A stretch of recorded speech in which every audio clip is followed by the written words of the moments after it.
Welcome back to Peak Intrigue. If you find value in these explorations, consider liking this video and subscribing to the channel today. We embark on a journey to the ancient city of Citium in Cyprus, where around 336 BC, a man named Zeno was born. His life, a testament to the philosophy he would come to found, began much like that of his father. In the bustling world of commerce, imagine a young Zeno navigating the intricacies of trade, his mind sharp, his spirit ambitious. Yet, fate, it seems, had a different path in store for him. A shipwreck, a sudden upheaval, cast him ashore in Athens, a city teeming with philosophers and scholars. He was 22. Was this misfortune or destiny? What unforeseen forces guide our lives? Consider this and let your thoughts echo in the comments below. In Athens, Zeno encountered the words of Xenophon, a student Socrates. The Memorabilia, a collection of Socratic dialogues, sparked a fire within him, igniting a thirst for wisdom that would shape his destiny. He delved into the teachings of various philosophers, absorbing their wisdom, contemplating their perspectives, before finally establishing his own school of thought. Around 300 BC, in the heart of the Athenian marketplace, stood the Stoic Philosophers, a painted porch that would become Zeno's platform. Here he began to share his philosophy, initially known as Zenonian wisdom, which would later come to be known as Stoicism, after the very place where it took root. What were the core tenets of this philosophy that emerged from the depths of Zeno's being? One of the most fundamental principles was the idea of living in agreement with nature. This is not merely about appreciating the natural world, but about recognizing a deeper cosmic order, a logos, that permeated all things. To live in accordance with nature was to align oneself with this universal reason, to accept what was beyond our control, and to focus on what we could influence our own thoughts and actions. What does it mean to live in agreement with nature in today's world? Leave your reflections in the comments below. Another cornerstone of Stoicism was the elevation of virtue as the highest good. In a world that often chases after wealth, pleasure, and fame, Zeno's philosophy stood apart. It declared that true happiness, or eudaimonia, was not found as external possessions or fleeting sensations, but in the cultivation of virtue. What is virtue? It is the excellence of character, the embodiment of wisdom, justice, courage, and temperance. It is living in accordance with reason, fulfilling our potential as human beings. Can virtue truly be the sole path to happiness? Ponder this question. But how does one achieve this virtuous life? Zeno and the Stoics who followed him emphasized the importance of reason as our guiding force. It is through reason that we can understand the natural order, discern our duties, and make choices that are aligned with virtue. Reason allows us to control our emotions, to resist the temptations of vice, and to live in harmony with ourselves and the world around us. Zeno, like the great philosopher Plato before him, envisioned an ideal society, a republic where wisdom reigned supreme. In Zeno's republic, men and women stood as equals, united in their pursuit of virtue. They saw the entire cosmos as their home, living in harmony with the natural laws that governed all things. Their decisions flowed from reason, not from passion or self-interest, creating a society free from injustice, greed, and hatred. Imagine a world without the need for laws, where understanding and reason guided every action. Could such a society exist? Is it merely a utopian dream or a distant possibility? Share your thoughts in the comments below. Zeno's republic, though perhaps an unattainable ideal, serves as a guiding light, a reminder of the transformative power of reason and virtue. And while human nature may present obstacles to such perfection, the pursuit of these noble principles remains a worthy endeavor. Zeno's legacy, however, extends far beyond his own writings or his vision of an ideal society. His teachings were carried forth by a lineage of Stoic philosophers, each adding their unique perspectives and insights to the philosophy he founded. There was Chrysippus, who delved deeper into the intricacies of Stoic logic and physics, further developing the intellectual framework of the school. And then there was Epictetus, a former slave who emphasized the importance of inner freedom and acceptance of what lies beyond our control. His teachings resonated with a sense of resilience and fortitude, reminding us that even in the face of adversity, we retain the power to choose our response. And who can forget Marcus Aurelius, the Roman emperor who embodied the Stoic ideal of a philosopher king? His Meditations, a collection of personal reflections penned amidst the turmoil of leadership, offer a glimpse into the practice of Stoicism in daily life, revealing its power to guide even those burdened with immense responsibility. These Stoic thinkers, inspired by Zeno's foundational teachings, helped shape a philosophy that has endured for centuries, a philosophy that continues to offer guidance and solace in a world often characterized by uncertainty and change. What is it about Stoicism that has allowed it to resonate across cultures and throughout time? Zeno himself was renowned for living in accordance with his teachings. He embodied the Stoic principles of self-control and simplicity, a man of few words whose actions spoke volumes about his commitment to virtue. Even Zeno's death, as we have explored, reflected his Stoic beliefs, his acceptance of fate, his willingness to embrace the natural order, even in the face of personal tragedy, a powerful example of living and dying by one's principles. Zeno's life and teachings offer invaluable lessons for navigating the challenges of our own time. The Stoic emphasis on virtue, reason, and living in agreement with nature provides a framework for finding meaning and purpose amidst life's complexities. Consider this: in a world often driven by external validation, how can we cultivate inner peace and fulfillment? How can we detach from the fleeting allure of material possessions and social approval, and instead find contentment within ourselves? How then, in this age of relentless distraction and external validation, do we cultivate the inner peace and fulfillment that Zeno and the Stoics espoused? The answer lies in turning inward, in focusing on what is truly within our control: our thoughts, our actions, our reactions to the world around us. It lies in detaching from the fleeting allure of external validation and seeking instead the enduring satisfaction of living a virtuous life. This is the essence of Stoicism, a philosophy for life, a path towards tranquility and fulfillment. As we conclude this deep dive into the life and philosophy of Zeno of Citium, let us reflect on the key takeaways, the enduring lessons that we can carry forward. Virtue, as we have explored, is the sole good. This guiding principle reminds us to prioritize character and actions that align with our highest selves. External factors, though they may influence our circumstances, hold no true power over our well-being. Wealth, health, fame, even life itself, these are fleeting and ultimately indifferent. They are but tools. Their value determined by how they are wielded. Reason, the Stoics taught us, is our compass in navigating the complexities of life. In a world often swayed by emotions and impulses, reason serves as our anchor, guiding us towards wise choices and actions that lead to lasting fulfillment. It allows us to see the world clearly, to understand our place within the grand scheme of things, and to respond to challenges with equanimity. Living in agreement with nature, a core tenet of Stoicism, calls for recognizing and embracing the natural order of the universe. It means accepting the ebb and flow of life, understanding that both joy and sorrow are part of the human experience. It means aligning ourselves with this cosmic dance, finding purpose and meaning in our unique roles. Zeno's teachings, though rooted in antiquity, hold timeless relevance. They offer a path to navigate the complexities of modern life, a framework for finding inner peace amidst external turmoil. Embrace simplicity. Align your actions with your values. Practice mindfulness. These are not mere philosophical concepts, but practical tools for cultivating a life of virtue. Reason and tranquility. As we part ways, consider this: if you were to embark on a journey to build Zeno's Republic in your own life, where would you begin? What small step could you take today to align your actions with your values, to cultivate virtue, and to live in greater harmony with the natural order of things? Let your thoughts echo in the comments below. And if you found value in this exploration, consider liking this video and subscribing to Peak Intrigue for more deep dives into the world of ideas. Welcome back to Peak Intrigue. If you find this deep dive into the philosophical underpinnings of Stoicism valuable, please like and subscribe to the channel. Today we uncover the fascinating story and evolution of Stoicism, from its founder Zeno of Citium to the second founder Chrysippus. Zeno of Citium, a Phoenician merchant, embarked on a transformative journey after surviving a shipwreck that landed him in Athens. Seeking guidance, he delved into the teachings of Socrates, drawn to the Cynic philosopher Crates of Thebes, whom he followed, diligently embracing a life of simplicity and public virtue. Crates, known for his unconventional methods, would test Zeno's commitment to this philosophy. One such instance involves Zeno carrying a pot of lentil soup throughout Athens, only for Crates to abruptly smash it, covering Zeno in soup amidst a crowd. This act, though seemingly cruel, served as a profound lesson in detachment from material possessions and resilience in the face of public scrutiny. Zeno, initially embarrassed, learned to transcend such superficial concerns, understanding that true freedom lay in detaching from external validation and embracing the unpredictable nature of life. After immersing himself in various schools of thought, including Platonism and Pythagoreanism, Zeno established his own philosophical school.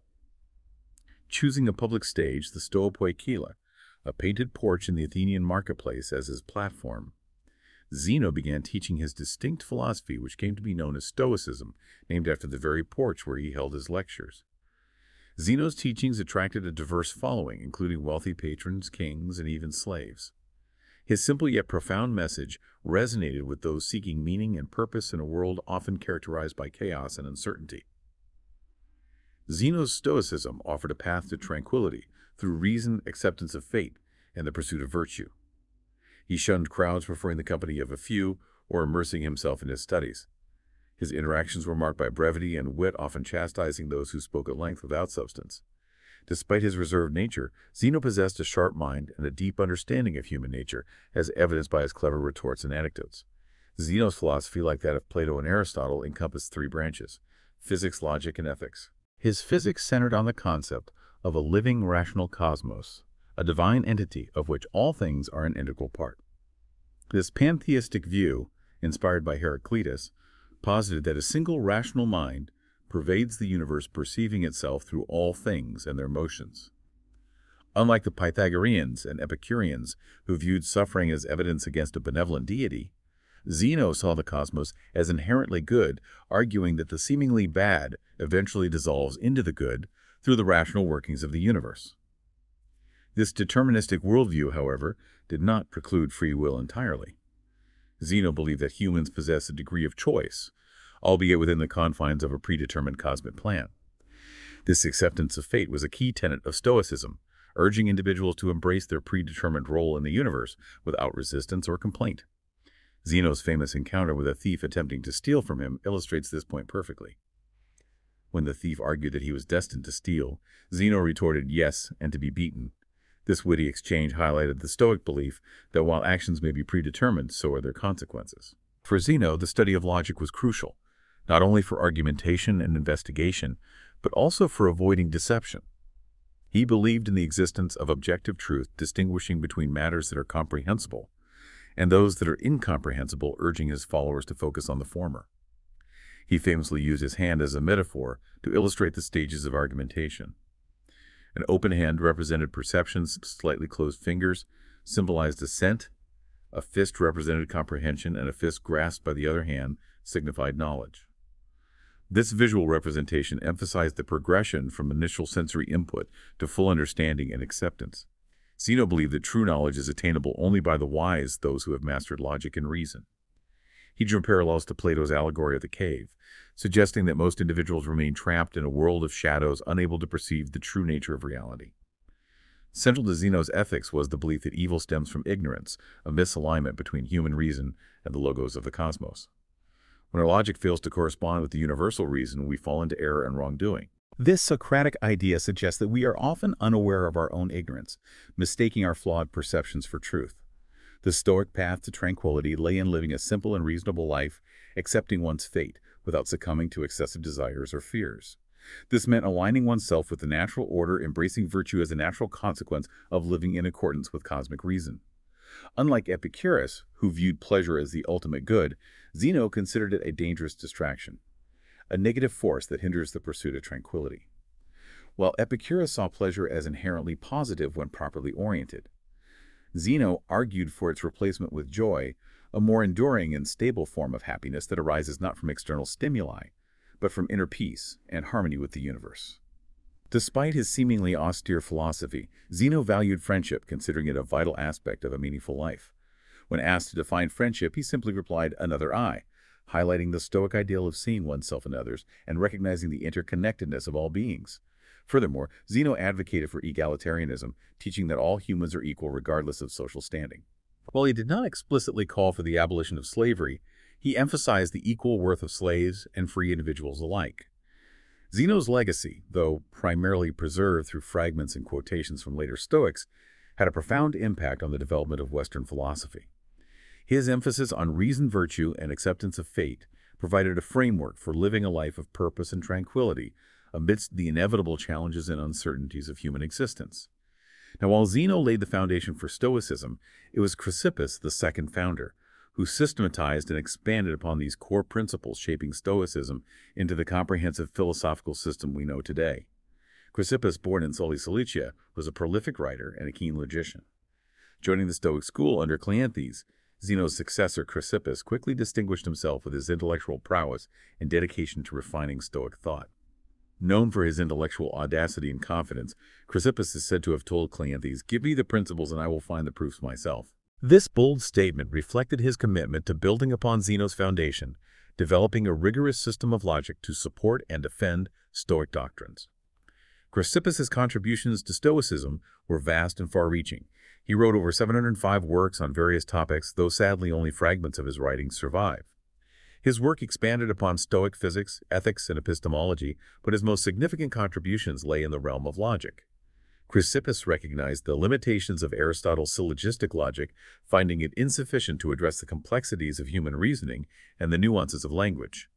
While Aristotle's syllogisms primarily dealt with if-then statements, Chrysippus expanded Stoic logic to include conjunctions like and or, enabling the construction of more complex and nuanced arguments. This innovation proved groundbreaking, allowing Stoics to engage with probabilistic reasoning, expressing concepts like more likely than and less likely than. Chrysippus also delved into the study of paradoxes, exploring the limits of logic and reason through thought experiments designed to challenge conventional assumptions. His exploration of logical fallacies further strengthened Stoic argumentation, equipping his followers with the tools to identify and dismantle flawed reasoning in their own arguments and those of their opponents. Chrysippus' work on fallacies laid the groundwork for the development of critical thinking skills that remain relevant and valuable even today. Despite his profound impact on Stoic logic, Chrysippus' contributions were largely overshadowed by the enduring influence of Aristotle's logical system, which was embraced by the Neoplatonists and subsequently transmitted through the Islamic and Christian intellectual traditions. It was only much later that the brilliance and originality of Chrysippus' logical innovations were rediscovered and appreciated by modern logicians. Chrysippus' work in logic had a profound impact on the development of modern propositional logic. His insights into the use of conjunctions like and or laid the groundwork for the development of truth tables, a fundamental tool in modern formal logic that allows for the systematic analysis of logical statements and arguments. While Aristotle's syllogistic logic provided a framework for deductive reasoning, Chrysippus' contributions expanded the scope of Stoic logic to encompass a wider range of argumentative forms, paving the way for a more comprehensive understanding of human reasoning. Chrysippus' work on modalities exploring concepts like possibility and necessity further enriched Stoic logic, allowing for more nuanced discussions of future events and hypothetical scenarios. He argued that while the future is predetermined, our knowledge of it is limited, creating space for the consideration of multiple possibilities within the framework of a deterministic universe. His contributions to Stoic logic were not merely theoretical exercises, they had practical implications for Stoic ethics and the pursuit of a virtuous life.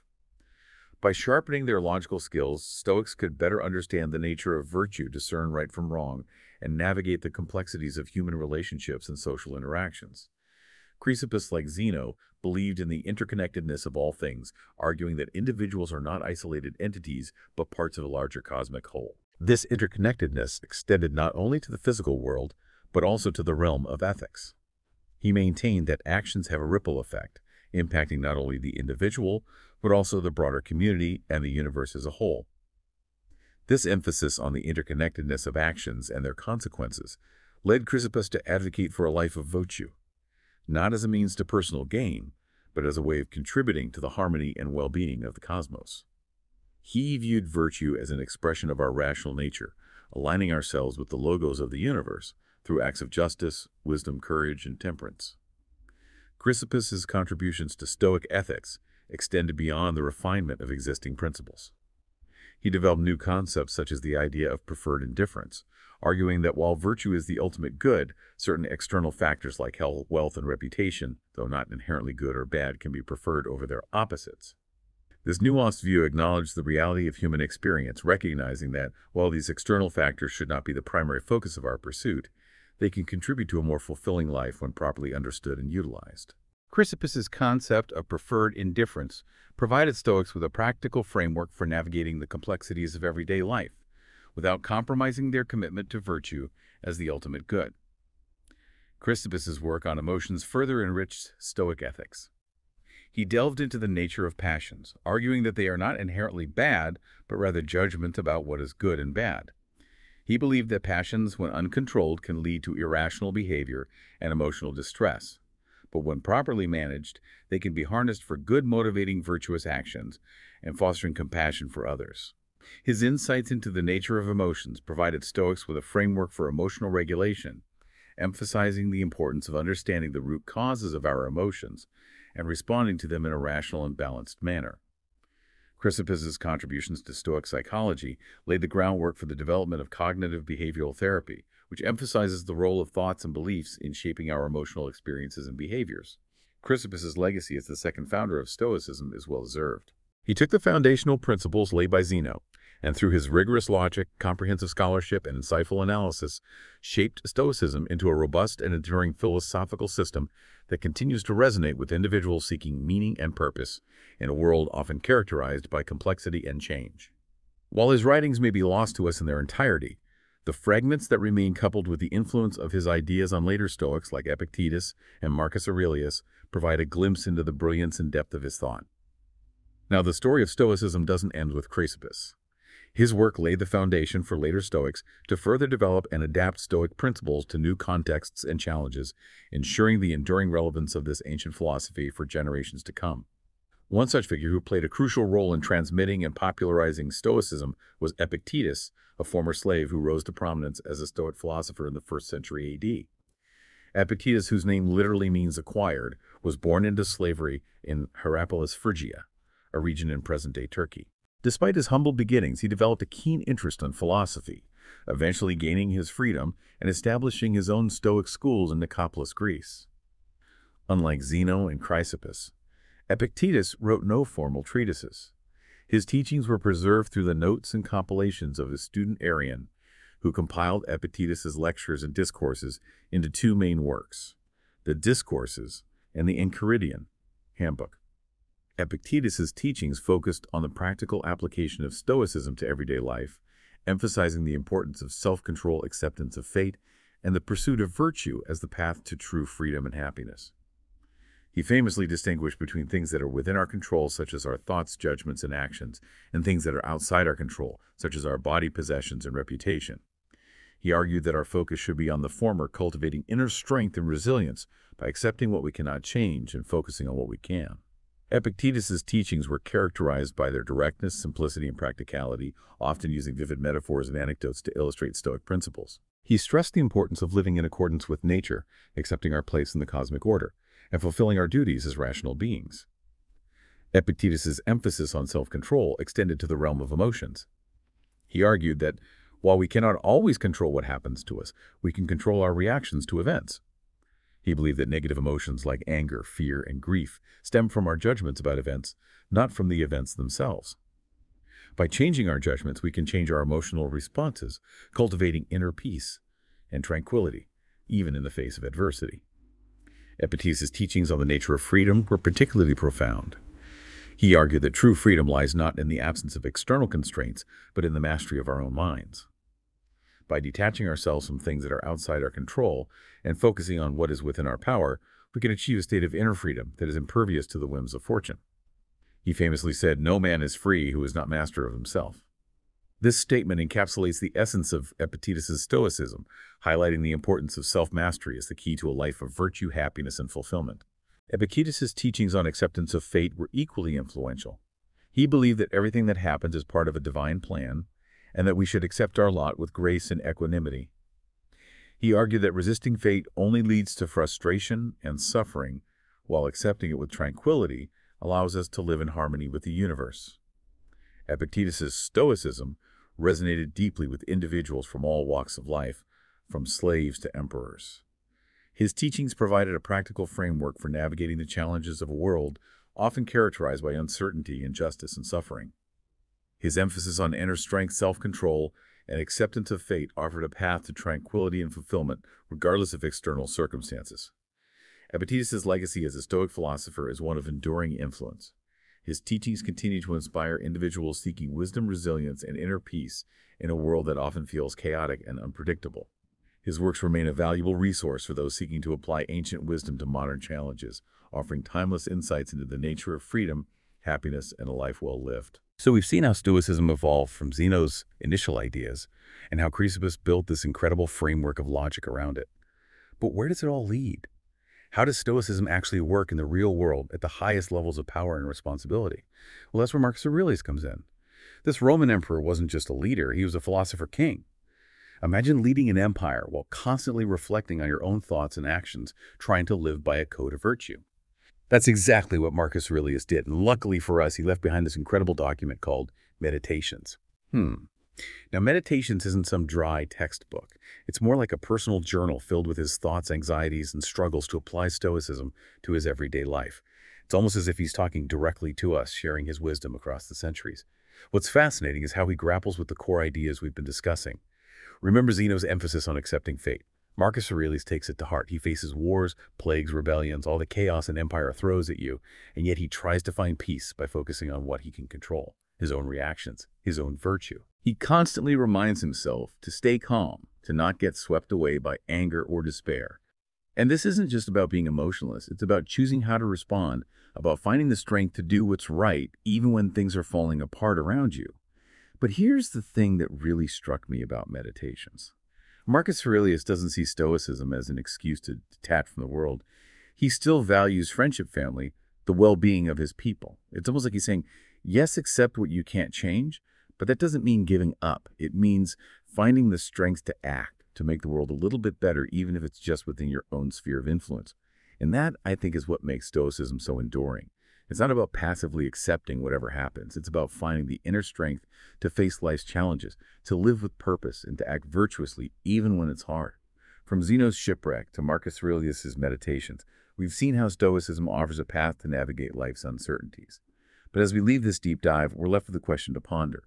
If the Stoics believe that true freedom comes from submitting to fate, is there room for personal agency and growth? This is something for you to consider as you continue your exploration of Stoicism.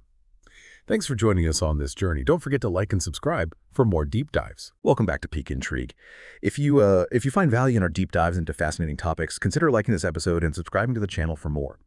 Today we're diving deep into the life and philosophy of Seneca the Younger. Now, Seneca wasn't just another philosopher.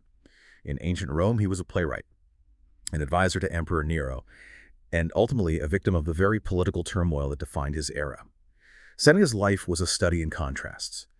Born into Roman aristocracy, he navigated the treacherous waters of imperial politics, amassing wealth and influence, but always under the shadow of danger. His story is a testament to the enduring power of philosophy, even amidst chaos and personal tragedy. One of the most fascinating aspects of Seneca's life is his early encounter with mortality. A chronic illness in his youth instilled in him an acute awareness of life's fragility. This experience shaped his philosophical outlook, compelling him to strive for a life of substance rather than just duration. Driven by ambition and a thirst for knowledge, Seneca journeyed to Rome, where he quickly rose through the ranks of society. His eloquence and sharp intellect earned him recognition as a gifted orator and writer, eventually attracting the attention of the imperial court. However, his proximity to power would prove to be a double-edged sword. Under the reign of the notoriously unstable Emperor Caligula, Seneca's success became a liability. His talent as an orator, while admired by many, sparked jealousy in the emperor, leading to a near-death experience. He was ordered to commit suicide only to be spared at the last moment due to a rumor, perhaps strategically spread, that he was already suffering from a terminal illness.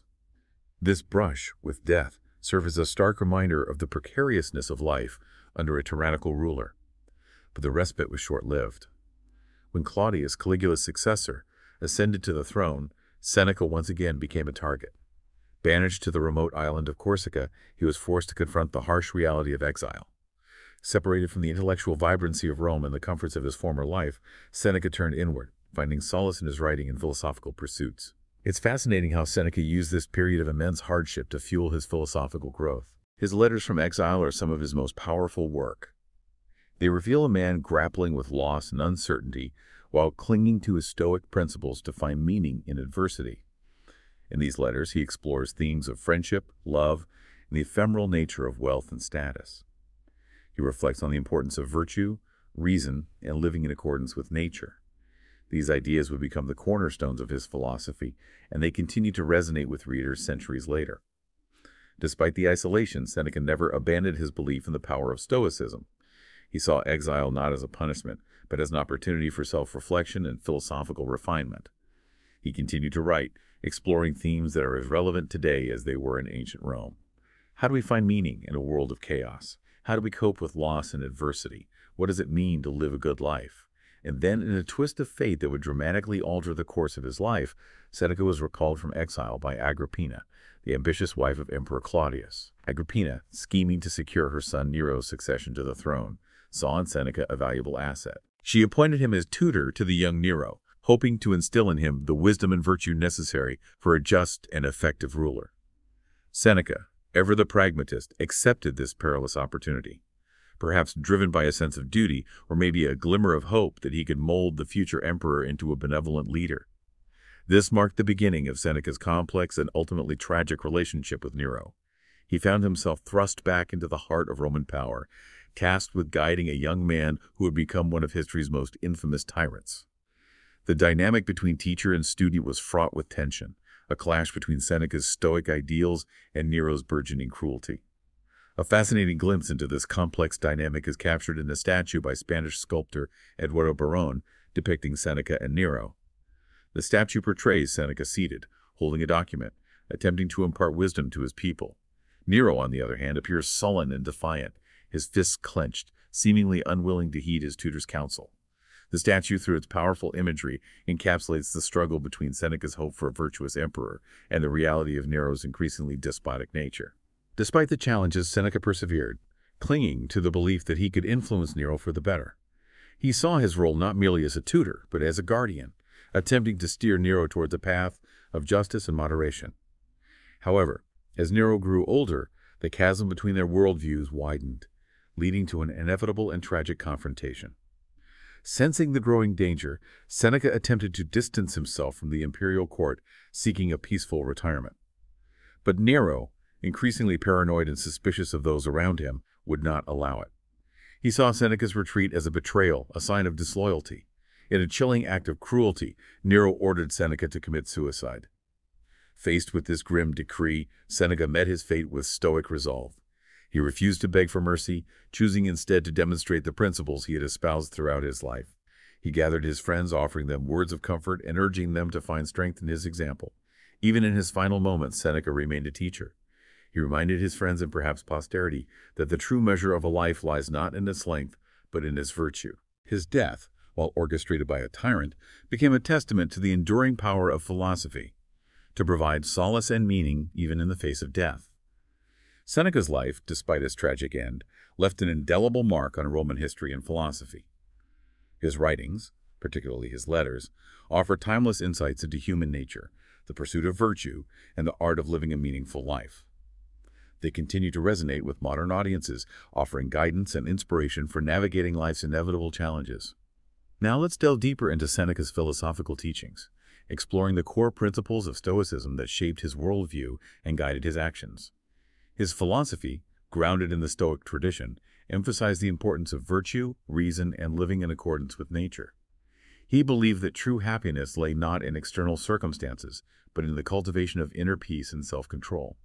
Seneca taught that we should focus on what is within our control, our thoughts and actions, rather than being swayed by external events or the opinions of others. He stressed the importance of virtue as the ultimate good, arguing that a virtuous life was a life lived in harmony with reason and nature. He believed that by aligning our actions with our rational understanding of the world, we could achieve a state of tranquility and fulfillment, even in the face of adversity. Seneca's writings are filled with practical advice on how to live a virtuous life. He offered guidance on managing emotions, overcoming fear and anxiety, and finding contentment in the present moment. His work serves as a timeless guide to navigating the complexities of human existence and finding meaning in a world often characterized by chaos and uncertainty. One of Seneca's most enduring contributions to Stoic philosophy is his emphasis on the importance of time. He saw time as our most precious resource, a gift that should not be squandered. In his letters, he repeatedly urges his readers to live each day to the fullest, to make the most of the present moment, and to avoid procrastinating on the pursuit of a virtuous life. He wrote, "It is not that we have a short time to live, but that we waste a lot of it.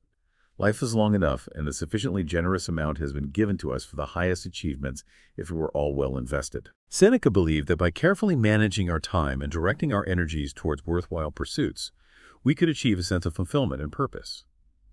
His teachings on time management are particularly relevant in our modern age, where distractions abound and the demands on our attention are constant. Seneca's wisdom reminds us to be mindful of how we spend our days, to prioritize what truly matters, and to make conscious choices about how we allocate our most valuable resource, time. By heeding his advice, we can strive to live more intentional and meaningful lives, making the most of the precious time we are given. Seneca's philosophy is not merely a set of abstract ideas, it is a practical guide to living a better life. His teachings are grounded in the realities of human experience, addressing the challenges and uncertainties we all face. He offered wisdom on coping with loss, dealing with difficult people, and finding peace amidst the turmoil of daily life. His work, while written centuries ago, remains surprisingly relevant to our modern struggles. Seneca's insights into the nature of happiness are particularly valuable in a world often obsessed with external validation and material possessions. He argued that true happiness is not found in fleeting pleasures or the accumulation of wealth, but in the cultivation of virtue and the pursuit of a life aligned with our rational nature. He believed that by focusing on what is truly important, our character, our relationships, and our contributions to the world, we could achieve a lasting sense of fulfillment. His teachings on resilience are also essential for navigating the inevitable setbacks and challenges we encounter in life. Seneca believed that we should view obstacles not as defeats, but as opportunities for growth and learning. He encouraged his readers to develop mental toughness, to persevere in the face of adversity, and to emerge from trials stronger and wiser. Seneca's life and philosophy offer a powerful reminder that even in the face of immense challenges, we have the power to choose how we respond. By embracing Stoic principles, by focusing on what is within our control, by cultivating virtue, and by living in accordance with reason and nature, we can find meaning and purpose even in the most difficult circumstances. Now let us explore how Seneca's philosophy, despite its roots in ancient Rome, continues to resonate with contemporary audiences. His teachings on resilience, the importance of time management, and the pursuit of a meaningful life offer valuable guidance for navigating the complexities of the modern world. Seneca's work has resonated through the centuries, inspiring countless individuals to live more thoughtful and deliberate lives. His writings have been translated into numerous languages and continue to be studied by philosophers, historians, and those seeking wisdom for everyday life. His insights into the nature of happiness, the importance of virtue, and the art of living well transcend cultural and historical boundaries, offering timeless wisdom for all who seek a more fulfilling existence. In the next part of our exploration, we will delve deeper into the specific teachings of Seneca, examining his insights on virtue, friendship, time management, and the art of living a good life. We will also explore how his philosophy can be applied to the challenges and opportunities of the 21st century. Seneca's life was a whirlwind of extremes. He experienced immense wealth and political influence, yet lived under the constant threat of death. Amidst the chaos of Roman politics, his wisdom and philosophical insights stand out as a beacon of clarity. His writings, particularly his letters, provide a unique window into the mind of a man grappling with life's complexities. They offer timeless insights into human nature and the pursuit of a life well lived. Central to Seneca's philosophy is the Stoic idea of virtue as the sole good. He firmly believed that external factors such as wealth, status, or even health were ultimately indifferent. True happiness, he argued, stemmed from living in accordance with nature. For humans, this meant living a life of virtue. This emphasis on inner strength and moral integrity resonates deeply with those seeking meaning and purpose in a world often driven by external validation. Seneca's writings are a treasure trove of practical advice on how to cultivate virtue. He stresses the importance of self-control, arguing that our passions, if left unchecked, can lead us astray.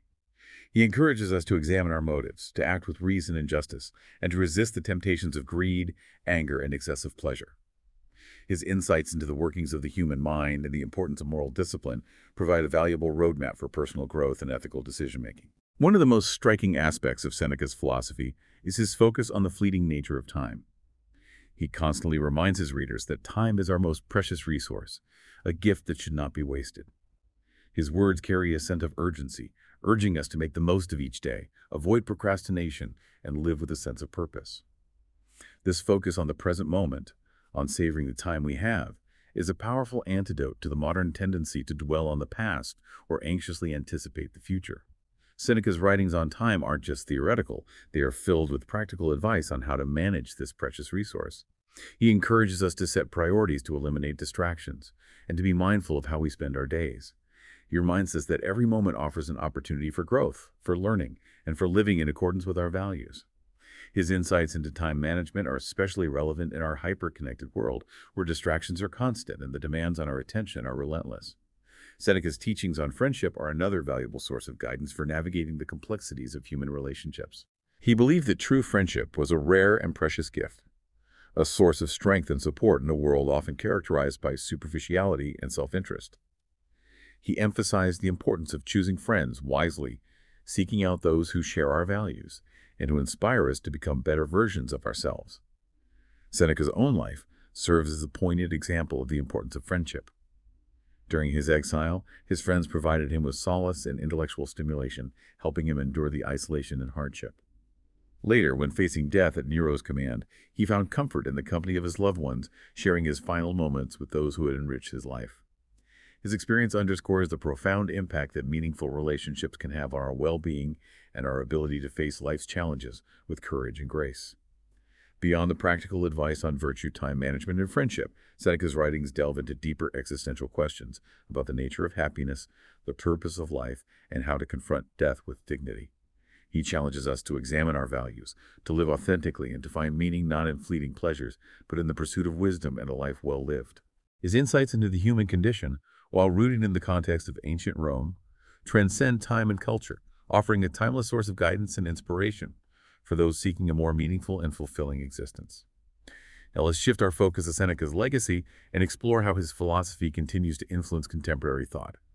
We'll examine how his teachings can be applied to the challenges and opportunities of the 21st century and delve into the enduring relevance of Stoicism as a philosophy for navigating the complexities of modern life and finding meaning in a world often characterized by uncertainty and rapid change. Seneca's legacy is far-reaching. It goes beyond the confines of ancient Rome. His writings, filled with timeless wisdom and practical guidance, continue to resonate with those seeking meaning and purpose in our complex and uncertain world. His philosophy, rooted in the Stoic tradition, offers a framework for navigating life's challenges, cultivating inner peace, and living a life of virtue and fulfillment. Seneca's enduring appeal lies in his ability to bridge the gap between philosophical theory and practical application. He doesn't just present abstract ideas, he provides concrete advice on how to manage our emotions, cope with adversity, cultivate meaningful relationships, and make the most of our time. His insights into the human condition, while grounded in the context of ancient Rome, transcend time and culture, offering valuable guidance for anyone seeking a more fulfilling and meaningful existence. One of the most striking aspects of Seneca's legacy is how much his teachings resonate with contemporary concerns. His emphasis on resilience, for instance, is particularly relevant in a world where individuals face unprecedented levels of stress, uncertainty, and change. Seneca reminds us that we have the power to choose how we respond to challenges, that we can cultivate inner strength and find opportunities for growth even in the face of adversity. His insights into the nature of happiness also hold profound relevance for modern audiences. In a society often obsessed with material possessions and external validation, Seneca's emphasis on virtue, inner peace, and living in accordance with nature offers a powerful antidote to the pursuit of fleeting pleasures and empty achievements. He reminds us that true happiness lies not in what we acquire, but in who we are and how we live. Seneca's teachings on time management are perhaps more relevant today than ever before. In our hyper-connected world where distractions are constant and the demands on our attention are relentless, his advice on prioritizing, eliminating distractions, and living in the present moment provides a valuable framework for reclaiming our time and focusing on what truly matters. The enduring relevance of Seneca's philosophy is a testament to the universality of the human experience. The challenges he addresses, managing our emotions, coping with loss, finding meaning and purpose, navigating relationships, are as relevant today as they were in ancient Rome. His writings offer a timeless source of wisdom and guidance for those seeking to live more fulfilling and virtuous lives. Seneca's life, despite its tragic end, serves as an inspiration to us all. He faced immense challenges, exile, political turmoil, the threat of death, yet he never wavered in his commitment to his principles. His example reminds us that even in the face of adversity, we have the power to choose how we respond, to maintain our integrity, and to live in accordance with our values. Seneca's philosophy is not a passive set of beliefs. It is a call to action. He challenges us to examine our lives, to cultivate virtue, to make the most of our time, and to strive to make a positive contribution to the world. His legacy is a reminder that philosophy is not an abstract pursuit, but a way of life, a guide to living with wisdom, purpose, and integrity. Thank you for joining us for this Peak Intrigue deep dive. We hope you will return for more explorations into the lives and ideas of fascinating figures from history and contemporary culture. Welcome back to Peak Intrigue. If you're enjoying these explorations, please be sure to like this video and subscribe to the channel for more deep dives. Today we journey into Stoic philosophy. We're going to examine the life and teachings of Epictetus. Born into slavery in the 1st century AD, Epictetus endured unimaginable hardship. Yet from these ashes he rose to become one of the most influential Stoic philosophers of all time. His wisdom, forged in the fires of adversity, resonates deeply, even thousands of years later. Imagine being born into slavery, enduring brutal treatment, even having your leg broken by your master. This was Epictetus' reality. He was born in 55 AD in Hierapolis, in what is now modern Turkey. He spent his early years as a slave in Rome, serving Epaphroditus, a wealthy freedman and secretary to Emperor Nero. This proximity to power exposed Epictetus to both the heights of Roman society and the depths of human cruelty, a stark dichotomy that would shape his philosophical outlook. However, even within the confines of slavery, Epictetus' thirst for knowledge could not be quenched. He began studying philosophy under Musonius Rufus, a prominent Stoic philosopher known as the Roman Socrates. Rufus, recognizing Epictetus' potential, granted him freedom, allowing him to pursue his philosophical calling. Epictetus, now a freedman, established a school in Nicopolis, a bustling city in northwestern Greece. His teachings, rooted in his own experiences, attracted a diverse range of students, drawn to his wisdom and his ability to articulate a path to inner peace, even amidst life's inevitable turmoil. Epictetus didn't write any of his teachings down himself. They were preserved by his devoted student Arrian in 2 works, the Discourses and the Enchiridion, also known as the Handbook. These texts offer a glimpse into the mind of a man who transcended unimaginable suffering to discover profound truths about the nature of freedom, resilience, and the pursuit of a virtuous life. At the heart of Epictetus' philosophy is this fundamental principle, the dichotomy of control. This concept draws a clear distinction between what we can control and what we cannot, and it forms the bedrock of his approach to achieving inner tranquility and navigating life's challenges with grace and resilience. Epictetus urges us to focus our energy and attention on what lies within our sphere of influence. Our thoughts, our judgments, our actions, and our responses to the world around us. These are the elements over which we hold true dominion, the levers we can pull to shape our experience and cultivate a life of virtue and meaning. On the other hand, there exists a vast realm of externals, factors beyond our control, subject to the whims of fate and the actions of others. Wealth, health, reputation, the opinions of others, the vicissitudes of fortune, all fall into this category. These are elements that we can influence to some extent, but ultimately we cannot dictate their course. To attempt to do so is a recipe for frustration, anxiety, and a perpetual sense of being at the mercy of forces beyond our grasp. This dichotomy of control, while seemingly simple, has profound implications for how we approach life's challenges.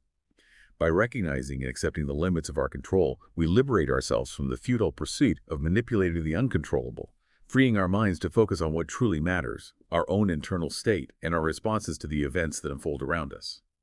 This acceptance, however, is not a passive resignation to fate, but rather an empowering shift in perspective. It is about recognizing that while we cannot always choose our circumstances, we can always choose how we respond to them, how we interpret them, and how we allow them to shape our inner world. This is where true freedom lies, not in the illusion of controlling the external, but in the mastery of the internal.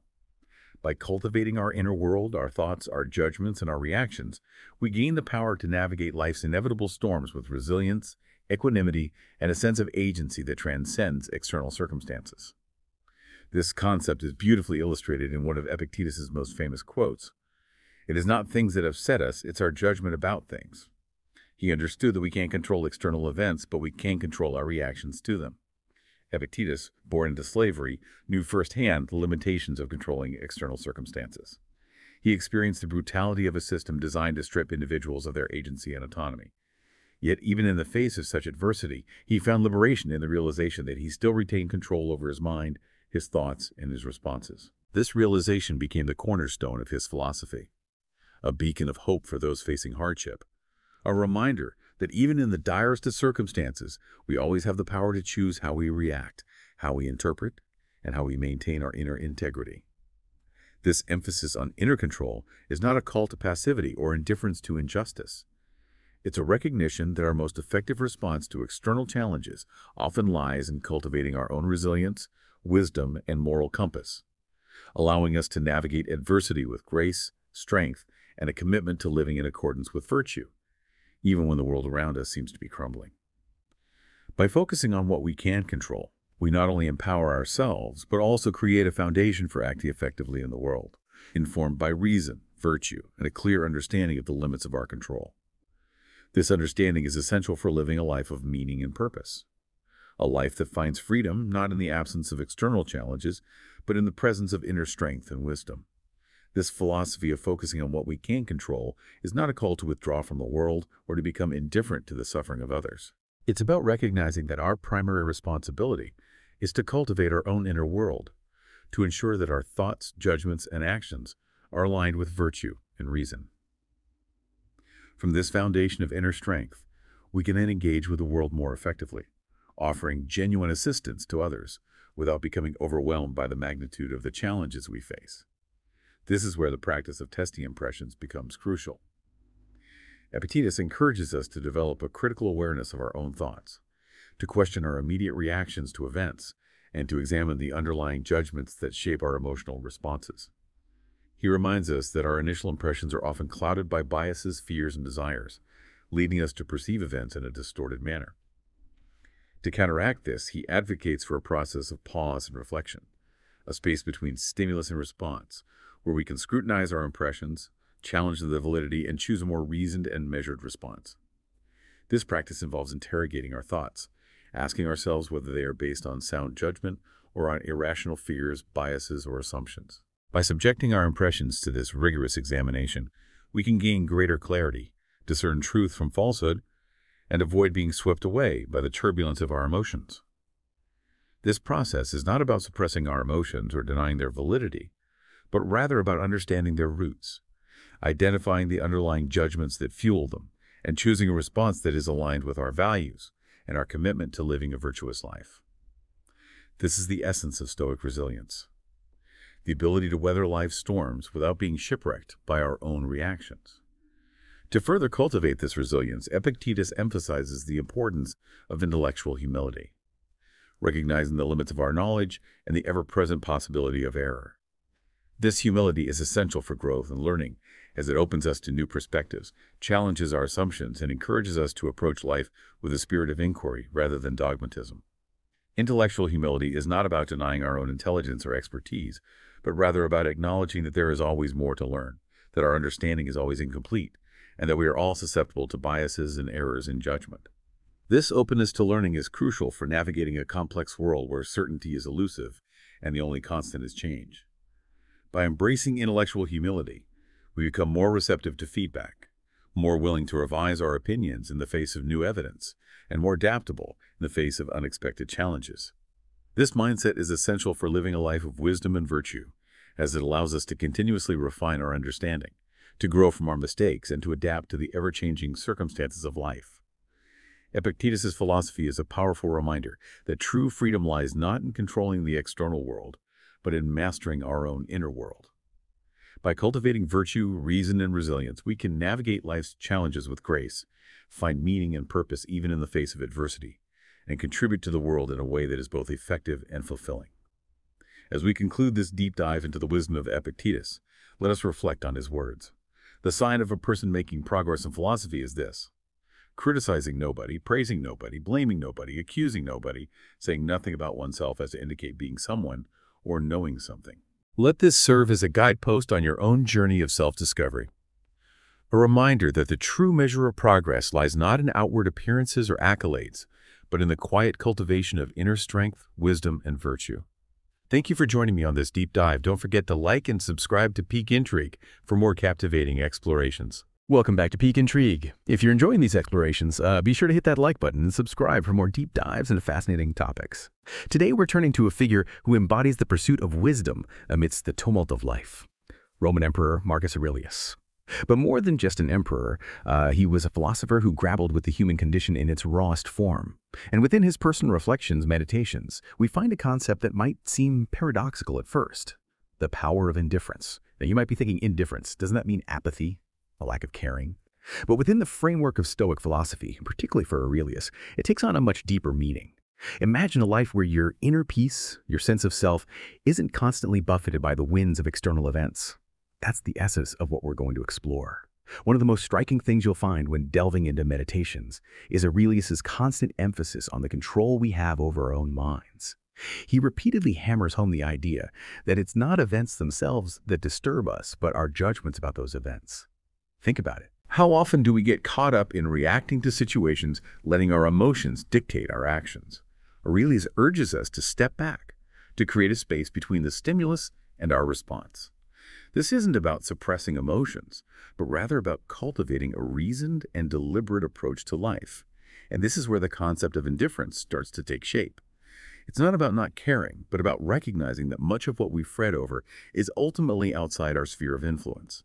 We can't control the weather, the actions of others, or even the twists and turns of fate. But what we can control is our own response, our own mindset. This doesn't mean resigning ourselves to whatever life throws our way. It's about choosing where we direct our energy, our focus. Imagine a farmer who spends all his time worrying about the possibility of drought, instead of tending to his fields, ensuring they're well irrigated, prepared for whatever may come. That's the kind of proactive approach Aurelius advocates for. And this brings us to another crucial Stoic principle that ties in beautifully with indifference: living in accordance with nature. What does it mean to live in accordance with nature? It means recognizing the natural order of things, the cycles of growth and decay, of joy and sorrow. It's about understanding that change is inevitable, and resistance to this fundamental truth is often the source of our suffering. Aurelius observed that we humans have a tendency to cling to things that are inherently fleeting. We attach to our possessions, our status, our relationships as though they will last forever. And when those things inevitably change or are taken from us, we experience pain and loss. But what if instead of clinging, we embrace the impermanence of all things? What if we learn to appreciate the beauty of each moment without grasping at it, knowing that its nature is to pass? This isn't about becoming cold or unfeeling. It's about finding a deeper kind of peace, a peace that isn't contingent on external circumstances. It's about recognizing that our true power lies in how we choose to perceive and respond to the world around us. And that, my friends, is the essence of Stoic indifference, a powerful concept that can help us navigate the complexities of life with a sense of calm and clarity. Now, before we go any deeper, I want you to take a moment and reflect. Think about the things that you value most in your life. How much would you crave them if you didn't have them? And how much would their loss affect you? These are questions that Aurelius himself grappled with. And by exploring them, we can begin to unlock the power of indifference in our own lives. But that's a conversation for our next deep dive, so be sure to stay tuned. Until then, keep seeking wisdom and questioning everything. Welcome back to Peak Intrigue. If you're finding value in these explorations of Stoic philosophy, don't forget to hit that like button and subscribe to keep those insights flowing. In our last segment, we delved into Marcus Aurelius' concept of indifference, a concept that runs far deeper than simple apathy. It's about understanding that true peace comes not from trying to control the uncontrollable, but from mastering our own minds, our own reactions to the world's constant flux. And this mastery, this inner strength, is closely intertwined with another core principle of Stoicism: virtue. Now, virtue might sound like an old-fashioned word, maybe even a bit preachy. But in the context of Stoic thought, it's about living in alignment with our highest nature, with reason and wisdom as our guiding lights. For Aurelius, virtue wasn't just some abstract ideal. It was the very foundation of a fulfilling life. It was about acting with integrity, with justice, with courage in the face of adversity. It was about treating others with kindness and understanding, recognizing our shared humanity, even in the midst of conflict. And here's where it gets really interesting. Aurelius believed that virtue is its own reward. It's not about seeking external validation or material gain. It's about finding satisfaction in the very act of living in accordance with our highest principles, regardless of the outcome. Think about it. How often do we tie our happiness to achievements, to external markers of success? What if instead we found joy in the process itself, in the striving, the learning, the constant effort to become better human beings? That's the kind of radical shift in perspective that Stoicism invites us to make. It's not about lowering our expectations or settling for mediocrity. It's about finding a deeper, more sustainable source of fulfillment, a fulfillment that comes from within, from aligning our actions with our values. And this brings us back to indifference. By cultivating indifference towards things outside our control, we free up our energy to focus on what truly matters: the cultivation of virtue. We become less reactive to the inevitable ups and downs of life, less swayed by the opinions of others, and more focused on living in accordance with our own inner compass. Now, this doesn't mean becoming passive or detached from the world. In fact, quite the opposite. By grounding ourselves in virtue, we become more effective agents of change. We act with greater clarity and purpose, not driven by ego or the need for recognition, but by a deep sense of responsibility to ourselves and to the world around us. So as we continue to explore Aurelius's wisdom, I want you to ponder this. What does virtue mean to you? What qualities do you most admire in others? And how can you cultivate those qualities within yourself? By reflecting on these questions, we can begin to integrate Stoic principles into our own lives, not just as intellectual concepts, but as guiding principles for action, for creating a life of meaning and purpose. Welcome back to Peak Intrigue. If you're finding this exploration of Stoic wisdom valuable, hit that like button and subscribe for more deep dives into thought-provoking topics. In our previous segments, we've uncovered two powerful Stoic principles championed by Marcus Aurelius: indifference and virtue. Indifference in the Stoic sense is not apathy, but a strategic detachment from what we cannot control, allowing us to focus on what we can, our own thoughts and actions. And virtue for Aurelius is the bedrock of a fulfilling life, a commitment to living in alignment with reason, justice, and wisdom. But there's another facet of Aurelius's philosophy, a concept that might initially seem daunting, perhaps even unsettling, and that's his perspective on death. Now bear with me, because this isn't about morbidity or dwelling on the negative. It's about embracing a reality that's woven into the very fabric of existence. Aurelius, steeped in the Stoic understanding of the natural world, saw death as a natural part of life's cycle, just as birth is. He viewed it not as an end, but as a transition, a return to the source from which all things emerge. And in this recognition, he found a profound source of liberation. Think about it. How much of our anxiety or striving stems from a fear of the unknown, a fear of our own mortality? What if instead of fearing death, we accepted it as an integral part of life's grand tapestry? This acceptance doesn't mean becoming reckless or indifferent to our well-being. It's about living with a heightened awareness of our own finitude, recognizing the preciousness of each moment. It's about shedding the weight of clinging to what's impermanent and focusing our energy on living fully on pursuing what truly matters. Aurelius reminds us that we all have a finite amount of time on this earth. We can choose to spend that time consumed by worries, by anxieties about the future, or regrets about the past. Or we can choose to embrace the present moment, to pour ourselves into what we value to make a positive impact on the world around us.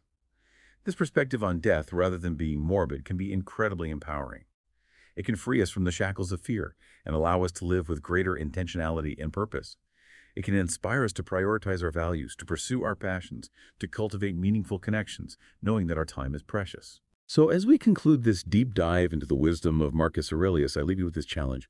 Reflect on your own mortality, not in a way that breeds fear or despair, but in a way that fuels action, that inspires you to make the most of the time you have. What legacy do you want to leave behind? What impact do you want to make on the world? These are questions that Aurelius himself wrestled with, and by grappling with them ourselves, we can unlock a deeper understanding of what it means to live a truly meaningful life. Thank you for joining us on this deep dive into the wisdom of Marcus Aurelius. Remember to examine the things you value most. How much would you crave them if you didn't have them? And how much would their loss affect you? Let us know your thoughts in the comments, and be sure to subscribe for more Peak Intrigue explorations. Welcome back to Peak Intrigue. If you find this deep dive valuable, remember to like and subscribe. Today we're diving into the life and philosophy of Cleanthes of Essos. Now, Cleanthes might not be a household name, but his work was instrumental in shaping Stoicism as we know it. He had a fascinating journey from humble beginnings as a water carrier to becoming the head of the Stoic school, and his ideas about the universe, the nature of virtue, and the concept of pneuma continue to resonate centuries later. So what were his most significant contributions? What can we learn from this often overlooked figure? That's what we're here to explore. Let's start with his background. Cleanthes wasn't born into privilege. He was born around 330 BCE in Assos, in what is now modern-day Turkey. His early life was marked by physical labor, working as a water carrier. This experience instilled in him a sense of resilience and a practical outlook on life qualities that would later align with his Stoic beliefs. But what drew him to philosophy? Well, his path took a turn when he encountered the teachings of Zeno of Citium, the founder of Stoicism. Intrigued by these ideas, Cleanthes traveled to Athens, the heart of intellectual life in ancient Greece, to become Zeno's student. He didn't just dabble in Stoicism, he fully embraced it. He was known for his dedication and his relentless pursuit of knowledge. He immersed himself in Stoic principles and eventually became Zeno's successor, leading the Stoa Poikion, the Center for Stoic Teachings in Athens. This is where things get really interesting. As the head of the school, Cleanthes didn't just preserve the existing Stoic doctrines, he actively expanded upon them. He delved into natural philosophy, exploring the nature of the universe and the concept of a divine rational order. He also made significant contributions to Stoic ethics, building upon the ideas of virtue and living in accordance with nature. But perhaps his most unique contribution was his development of the concept of pneuma. What exactly is pneuma, and why was it so groundbreaking? We'll delve into that next. Now, pneuma, it's a Greek word that can be translated as breath or spirit, but for Cleanthes and the Stoics, it had a much deeper meaning. That's right. Cleanthes saw pneuma as the vital force that animates and permeates the entire universe. Think of it as a kind of cosmic energy or life force that connects everything and drives all processes. So it's not just about individual breath, but about a universal principle of life and energy. Exactly. Cleanthes believed that pneuma is a blend of fire and air, the two elements the Stoics considered most essential for life. This fiery air permeates all things from the smallest particles to the stars themselves. It's what gives things their form, their structure, and their ability to move and change. So in a way, Cleanthes is saying that the universe is not just a collection of inert matter, but a living, breathing organism unified by this pneuma. Precisely. And this idea had profound implications for the Stoic understanding of the cosmos. And our place within it, for Cleanthes, pneuma wasn't just a random force. It was intimately connected with the divine logos or reason that governs the universe. So there's a connection between this life force pneuma and the rational order of the cosmos. Absolutely. Cleanthes believed that pneuma is the medium through which the divine logos expresses itself in the physical world. It's the force that brings order and structure to the universe, ensuring that everything unfolds according to a rational plan. That's a pretty powerful concept. It suggests that there's a deep intelligence at work in the universe, and that even the seemingly random events are part of a larger, meaningful pattern. Exactly. And for Cleanthes, this idea wasn't just a theoretical abstraction. It had real practical implications for how we live our lives. If everything is connected by this pneuma and guided by a divine reason, then we have a responsibility to align ourselves with that order, to live in accordance with nature, and to cultivate virtue. So how does this concept of pneuma connect to Cleanthes' ideas about ethics and virtue? Well, for Cleanthes, living virtuously meant living in harmony with the rational order of the cosmos, which is expressed through pneuma. It means recognizing our interconnectedness with all things and acting in a way that contributes to the overall well-being of the universe. So it's about understanding our place in the grand scheme of things and acting in a way that reflects that understanding. Precisely. And for Cleanthes, virtue wasn't just about following a set of rules. It was about developing our rational faculties so that we could make choices that are in alignment with the divine logos. So there's an emphasis on personal development, on using our reason to understand the nature of the universe and to make choices that are consistent with that understanding. Absolutely. Cleanthes believed that we all have the potential for moral growth, that we can train our minds to become more rational, more virtuous, and more in tune with the cosmic order. This idea of pneuma, it's a pretty complex concept. Yeah. Did Cleanthes write extensively about it? Do we have a lot of his original writings on this topic? Unfortunately, like many ancient philosophers, most of Cleanthes' writings have been lost to time. We only have fragments and accounts from later Stoics, but even these glimpses give us a sense of the depth and originality of his thought. So we have to piece together his philosophy from these scattered fragments. It's like trying to solve a puzzle with missing pieces. Exactly. But despite the challenges, scholars have been able to reconstruct a fairly comprehensive picture of Cleanthes' philosophy, and his concept of pneuma has had a lasting impact on Stoicism and Western thought in general. It seems that Cleanthes was a bridge between the early Stoics like Zeno and the later figures like Chrysippus. He took the foundational ideas of Stoicism and expanded upon them in profound and innovative ways. What happened to his ideas after his death?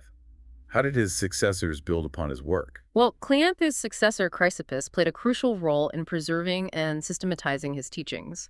Chrysippus was a prolific writer, and he elaborated on many of the concepts that Cleanthes had introduced, including pneuma and the rational order of the cosmos. He helped to solidify these ideas within the Stoic school and to transmit them to future generations. So Chrysippus was sort of like the architect who took Cleanthes' blueprint and built a more elaborate structure upon it. That's a good analogy. Chrysippus' work was essential in ensuring that Cleanthes' ideas would continue to be studied and debated for centuries to come. And it wasn't just within the Stoic school that Cleanthes' influence was felt. His ideas also had a significant impact on later Roman Stoics like Seneca, Epictetus, and Marcus Aurelius. Yes, Cleanthes' emphasis on virtue, on living in accordance with nature, and on understanding the rational order of the cosmos resonated deeply with these Roman thinkers. They adapted his ideas to their own cultural context and helped to make Stoicism one of the most influential philosophies in Roman society. It's amazing to think how the ideas of this once obscure water carrier from Assos would go on to shape the thoughts and actions of emperors and senators centuries later. But it's not just about historical figures. What about the relevance of Cleanthes' ideas for us today? What can we learn from this ancient philosopher? Well, I think Cleanthes' work offers us a powerful perspective on how to live a meaningful life in a complex world. His emphasis on virtue, on aligning ourselves with the rational order of the universe, and on understanding our interconnectedness with all things are themes that are just as relevant today as they were in ancient Greece. So his philosophy isn't just an ancient relic. It offers practical wisdom that we can apply to our own lives. Exactly. Cleanthes challenges us to think about our place in the cosmos, to cultivate our rational faculties, and to strive to live in harmony with nature and reason. His ideas can provide us with a sense of purpose and direction in a world that can often feel chaotic and overwhelming. That's a powerful message. But Cleanthes' philosophy wasn't just about abstract contemplation. He also believed in the importance of action, of living in accordance with one's principles. How did this idea manifest in his own life? Well, Cleanthes was known for his simple lifestyle and his unwavering commitment to his philosophical ideals. He lived modestly, even when he became the head of the Stoic school. He believed that true happiness comes not from material possessions, but from living a virtuous life in accordance with nature. And he embodied this belief in his own actions. So he was a true philosopher in the sense that he didn't just talk about virtue, he actually lived it.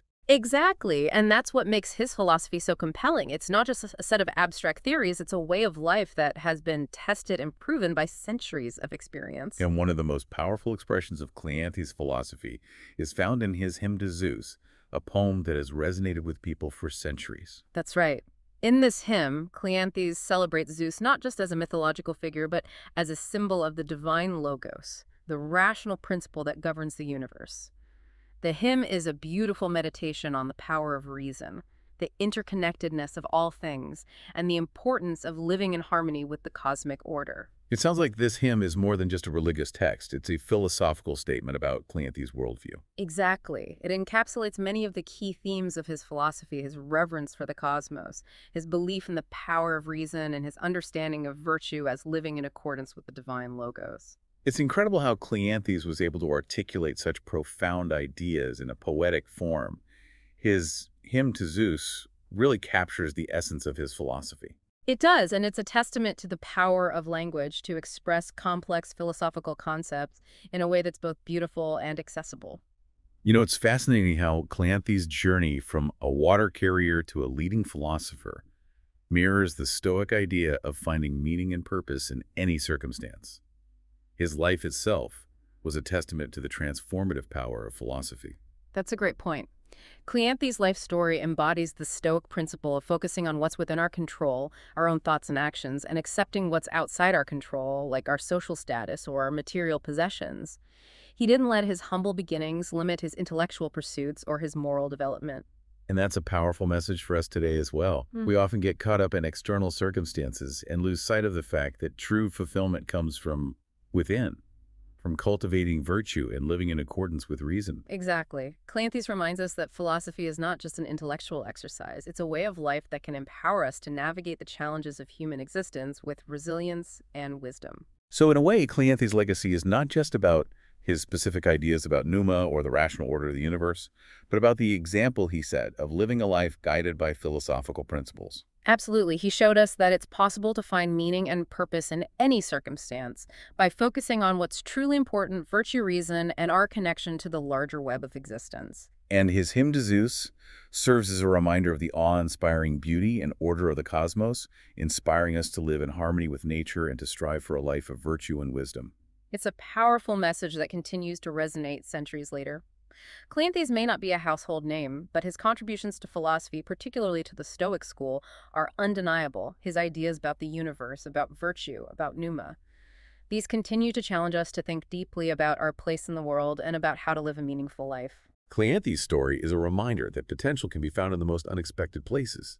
His focus on aligning ourselves with the rational order of the universe, his ideas about the animating force of pneuma, and his unwavering belief in virtue as the ultimate good all offer profound insights into how to live a meaningful life. Cleanthes leaves us with a powerful question. How can we, like him, find harmony and purpose within the grand, interconnected tapestry of existence? Thanks for joining us for this deep dive. If you found this deep dive valuable, remember to like and subscribe. Welcome back to Peak Intrigue. If you're enjoying the show, hit like and subscribe to support the channel. Today we delve into the Stoic philosophy of Musonius Rufus, a man known as the Roman Socrates. His teachings, though, from almost 2,000 years ago, resonate deeply with complexities of modern life. Let's embark on this deep dive. Musonius Rufus didn't just preach philosophy, he lived it. He stressed the importance of putting principles into action. He argued that simply knowing ethical theories was like a doctor who can lecture brilliantly on healing but lacks practical experience. Would you trust such a doctor? Musonius believed that true wisdom lies in embodying virtue in our daily lives. Musonius faced his own share of hardships. He was exiled from Rome multiple times. Yet he remained unyielding in his belief that external circumstances could not truly touch a person's inner state. He saw exile as an opportunity to further cultivate virtue. This perspective challenges us to examine our own responses to adversity. Do we allow external events to dictate our inner peace, or do we choose to find strength and freedom within ourselves? Musonius extended his philosophy to the everyday, even to the realm of food. He advocated for a simple diet, believing that food should nourish the body and mind, not indulge fleeting pleasures. He criticized those who obsessed over elaborate meals, arguing that such excess clouded clear thinking. In our modern world, where temptation is constantly at our fingertips, his teachings offer a valuable counterpoint. Musonius's views on love and relationships were surprisingly progressive. He believed that marriage should be a partnership built on mutual care and support. He envisioned partners striving to outdo each other in acts of devotion.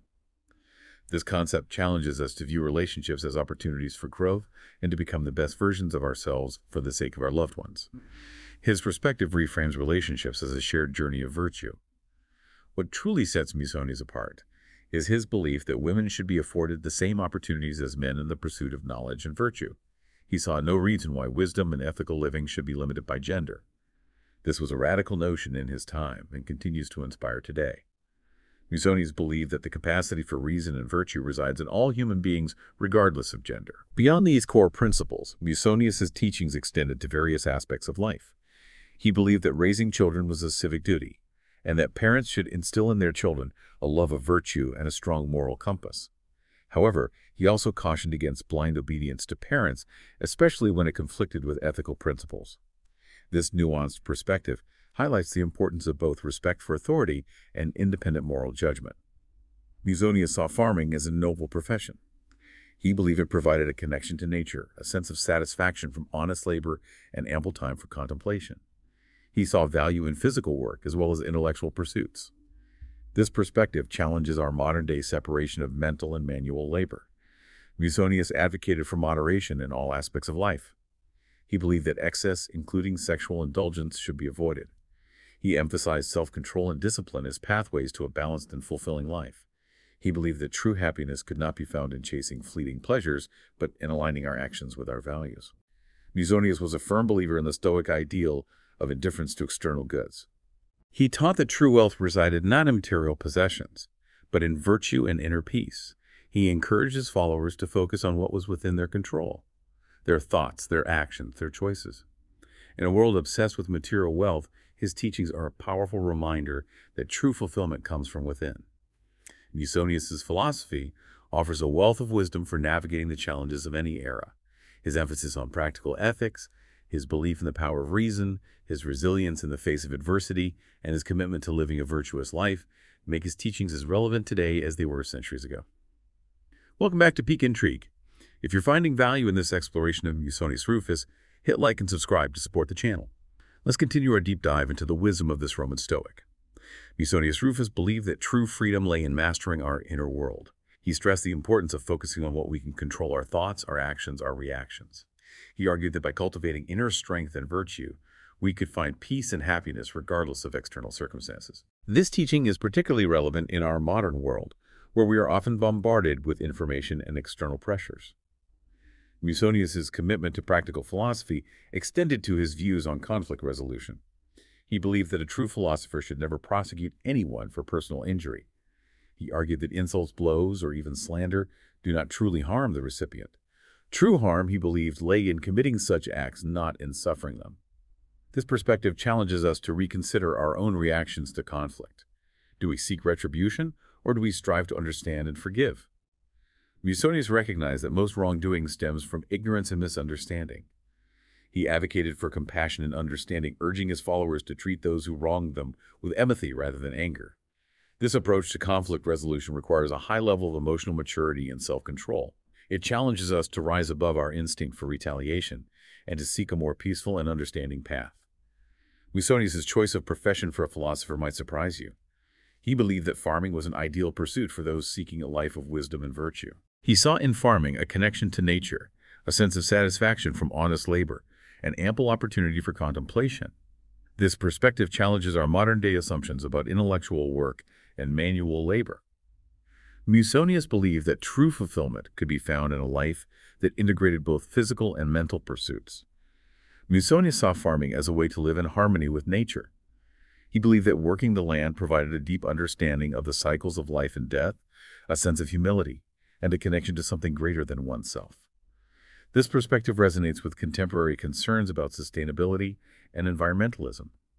Musonius reminds us of the importance of our relationship with the natural world.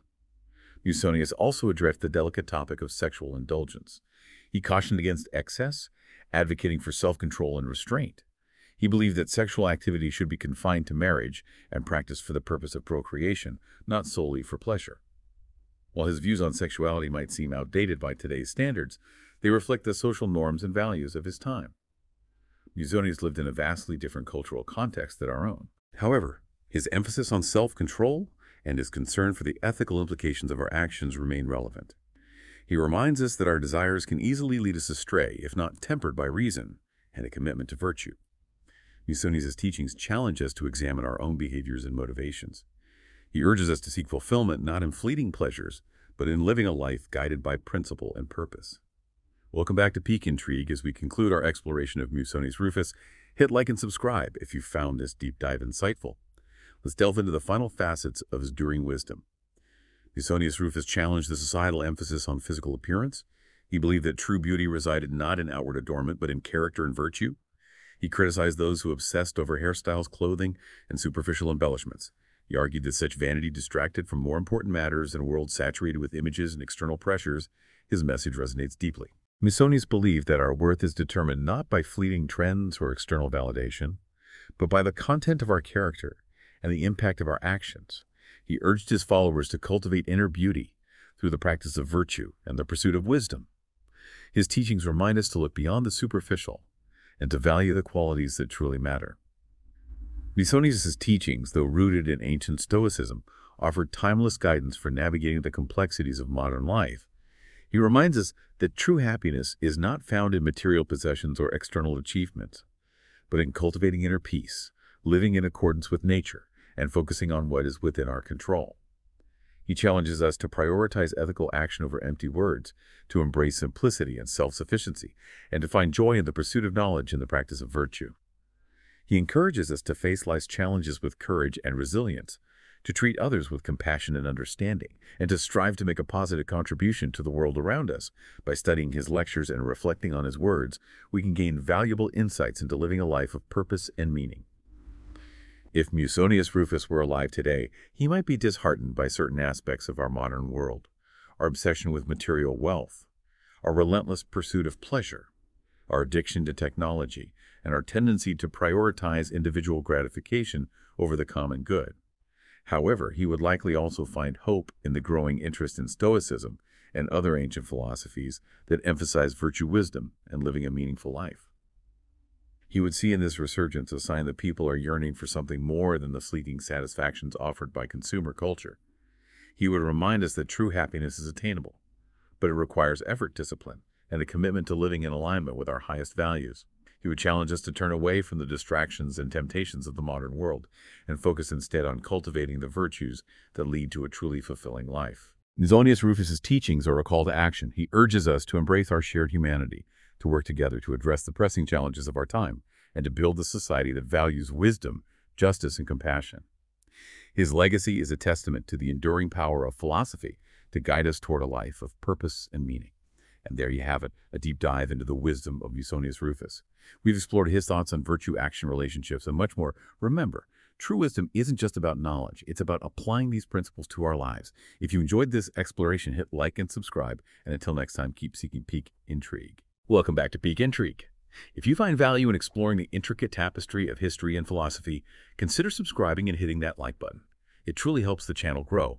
Today we delve into the life and influence of Panetius of Rhodes, a Stoic philosopher who bridged the gap between Stoicism and Roman culture, earning him the moniker, the Connector.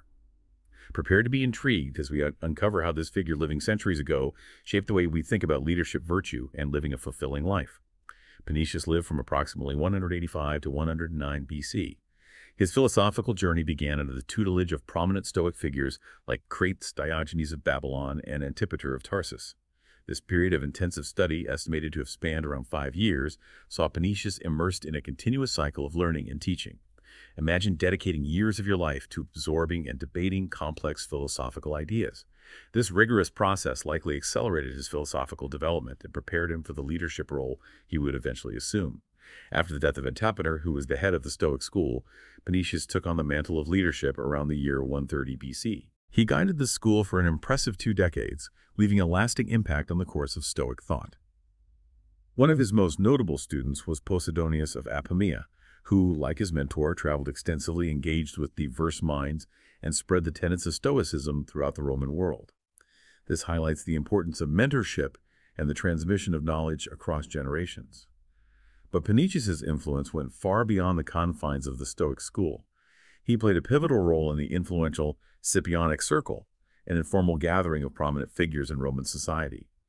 This circle, composed primarily of Panetius Gaius Laelius and the powerful general Scipio Aemilianus, convened regularly at Scipio's estate. Within this intellectual hub, Panetius served as a philosophical guide, offering counsel on matters of morality and ethics to Scipio, whose temperament was known to be impulsive at times. This close relationship with Scipio underscores Panetius's profound impact on shaping the ethical conscience of one of Rome's most influential figures. Imagine the discussions that must have taken place within the Scipionic Circle. A renowned general, a skilled politician, and a Stoic philosopher debating matters of leadership, virtue, and the responsibilities of power. It's a testament to the power of ideas and the influence a single individual can have on the course of history. What made Panetius so effective in bridging the gap between Greek philosophy and Roman practicality? One key factor was his ability to translate Stoic principles into actionable insights for everyday life. He didn't just talk about abstract concepts, he showed how they could be applied to the challenges faced by Roman citizens and leaders. This practicality foreshadows the emphasis on practical application in the modern Stoicism movement, which has gained popularity in recent years. Panetius's role as a moderating influence on Scipio's occasionally impetuous nature further exemplifies his commitment to grounding philosophy in real-world action. This dynamic between the two figures highlights the importance of balancing ambition with ethical considerations, a theme that resonates profoundly with contemporary notions of leadership. We often think of leaders as bold and decisive, but true leadership also requires restraint, wisdom, and a strong moral compass. Panetius understood this, and his teachings helped shape Scipio into a more balanced and effective leader. To illustrate Panetius's impact, let's delve into an anecdote from one of Scipio's journeys, a 2-year fact-finding mission that took him, accompanied by Panetius, and a small retinue to Alexandria.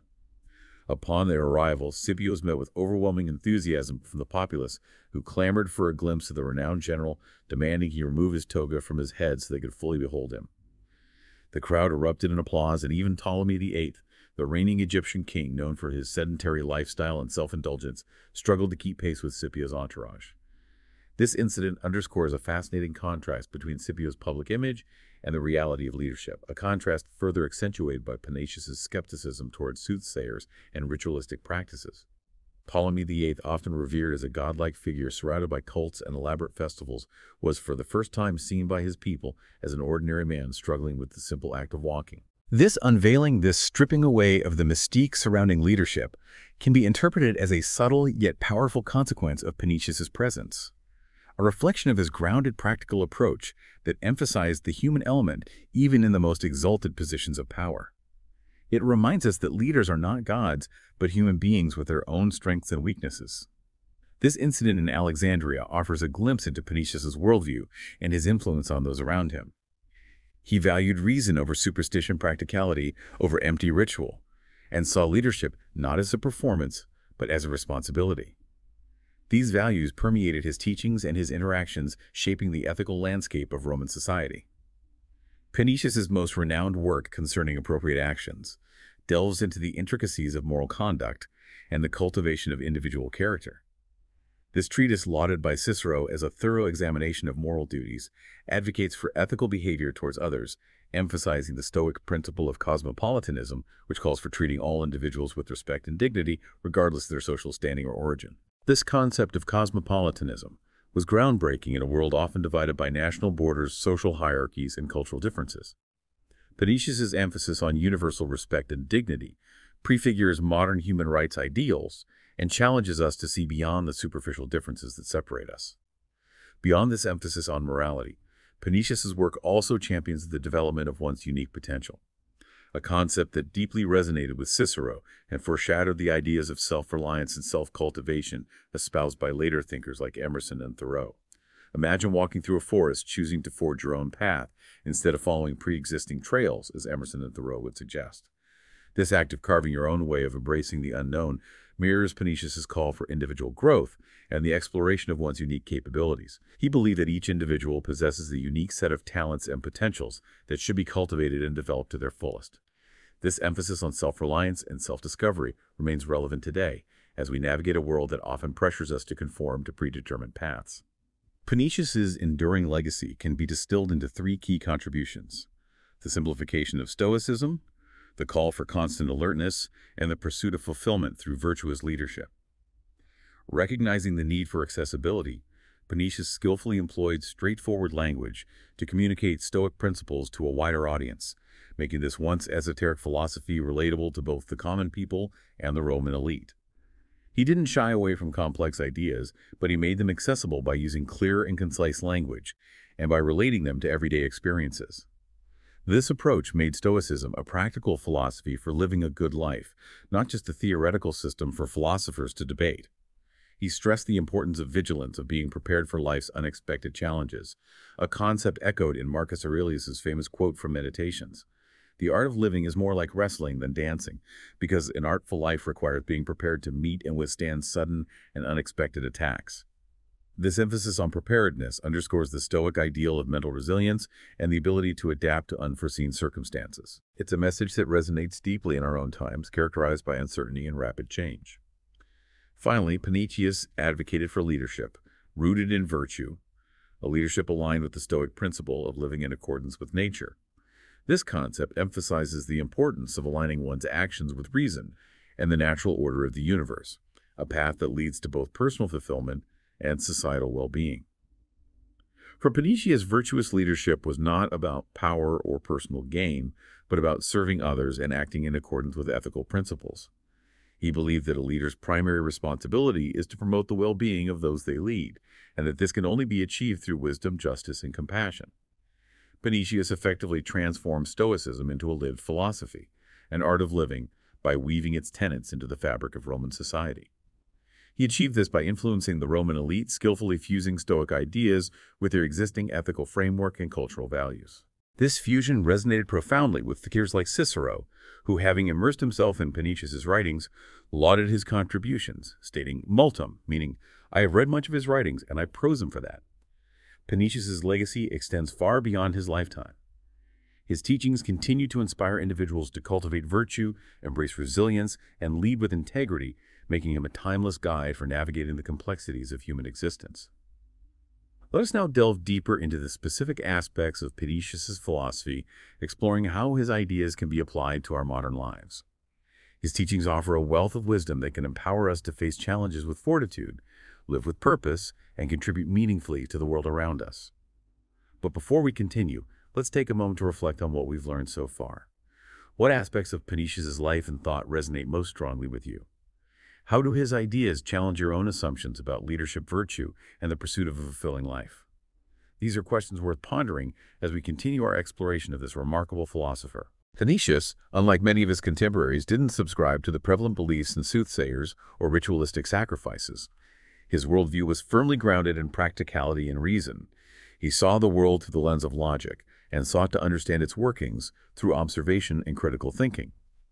This emphasis on rationality and empiricism was a hallmark of the Stoic school, and Panaetius embodied this approach in both his life and his teachings. This aspect of his personality is vividly illustrated in an anecdote from Plutarch's Moralia, Roman Sayings, which recounts an incident during Scipio's visit to Alexandria. As Scipio and his entourage, including Panaetius, arrived in the city, they were met with a surge of public fervor. The Alexandrian populace, eager to catch a glimpse of the renowned general, implored Scipio to remove his toga from his head so they could fully behold him. The crowd's enthusiastic response, their eruption into applause upon seeing Scipio's face, speaks volumes about the aura of leadership that surrounded him. However, amidst this display of public adoration, a contrasting detail emerges. Ptolemy VIII, the reigning Egyptian king, known for his indolent lifestyle and excessive pampering, struggled to keep pace with Scipio's entourage.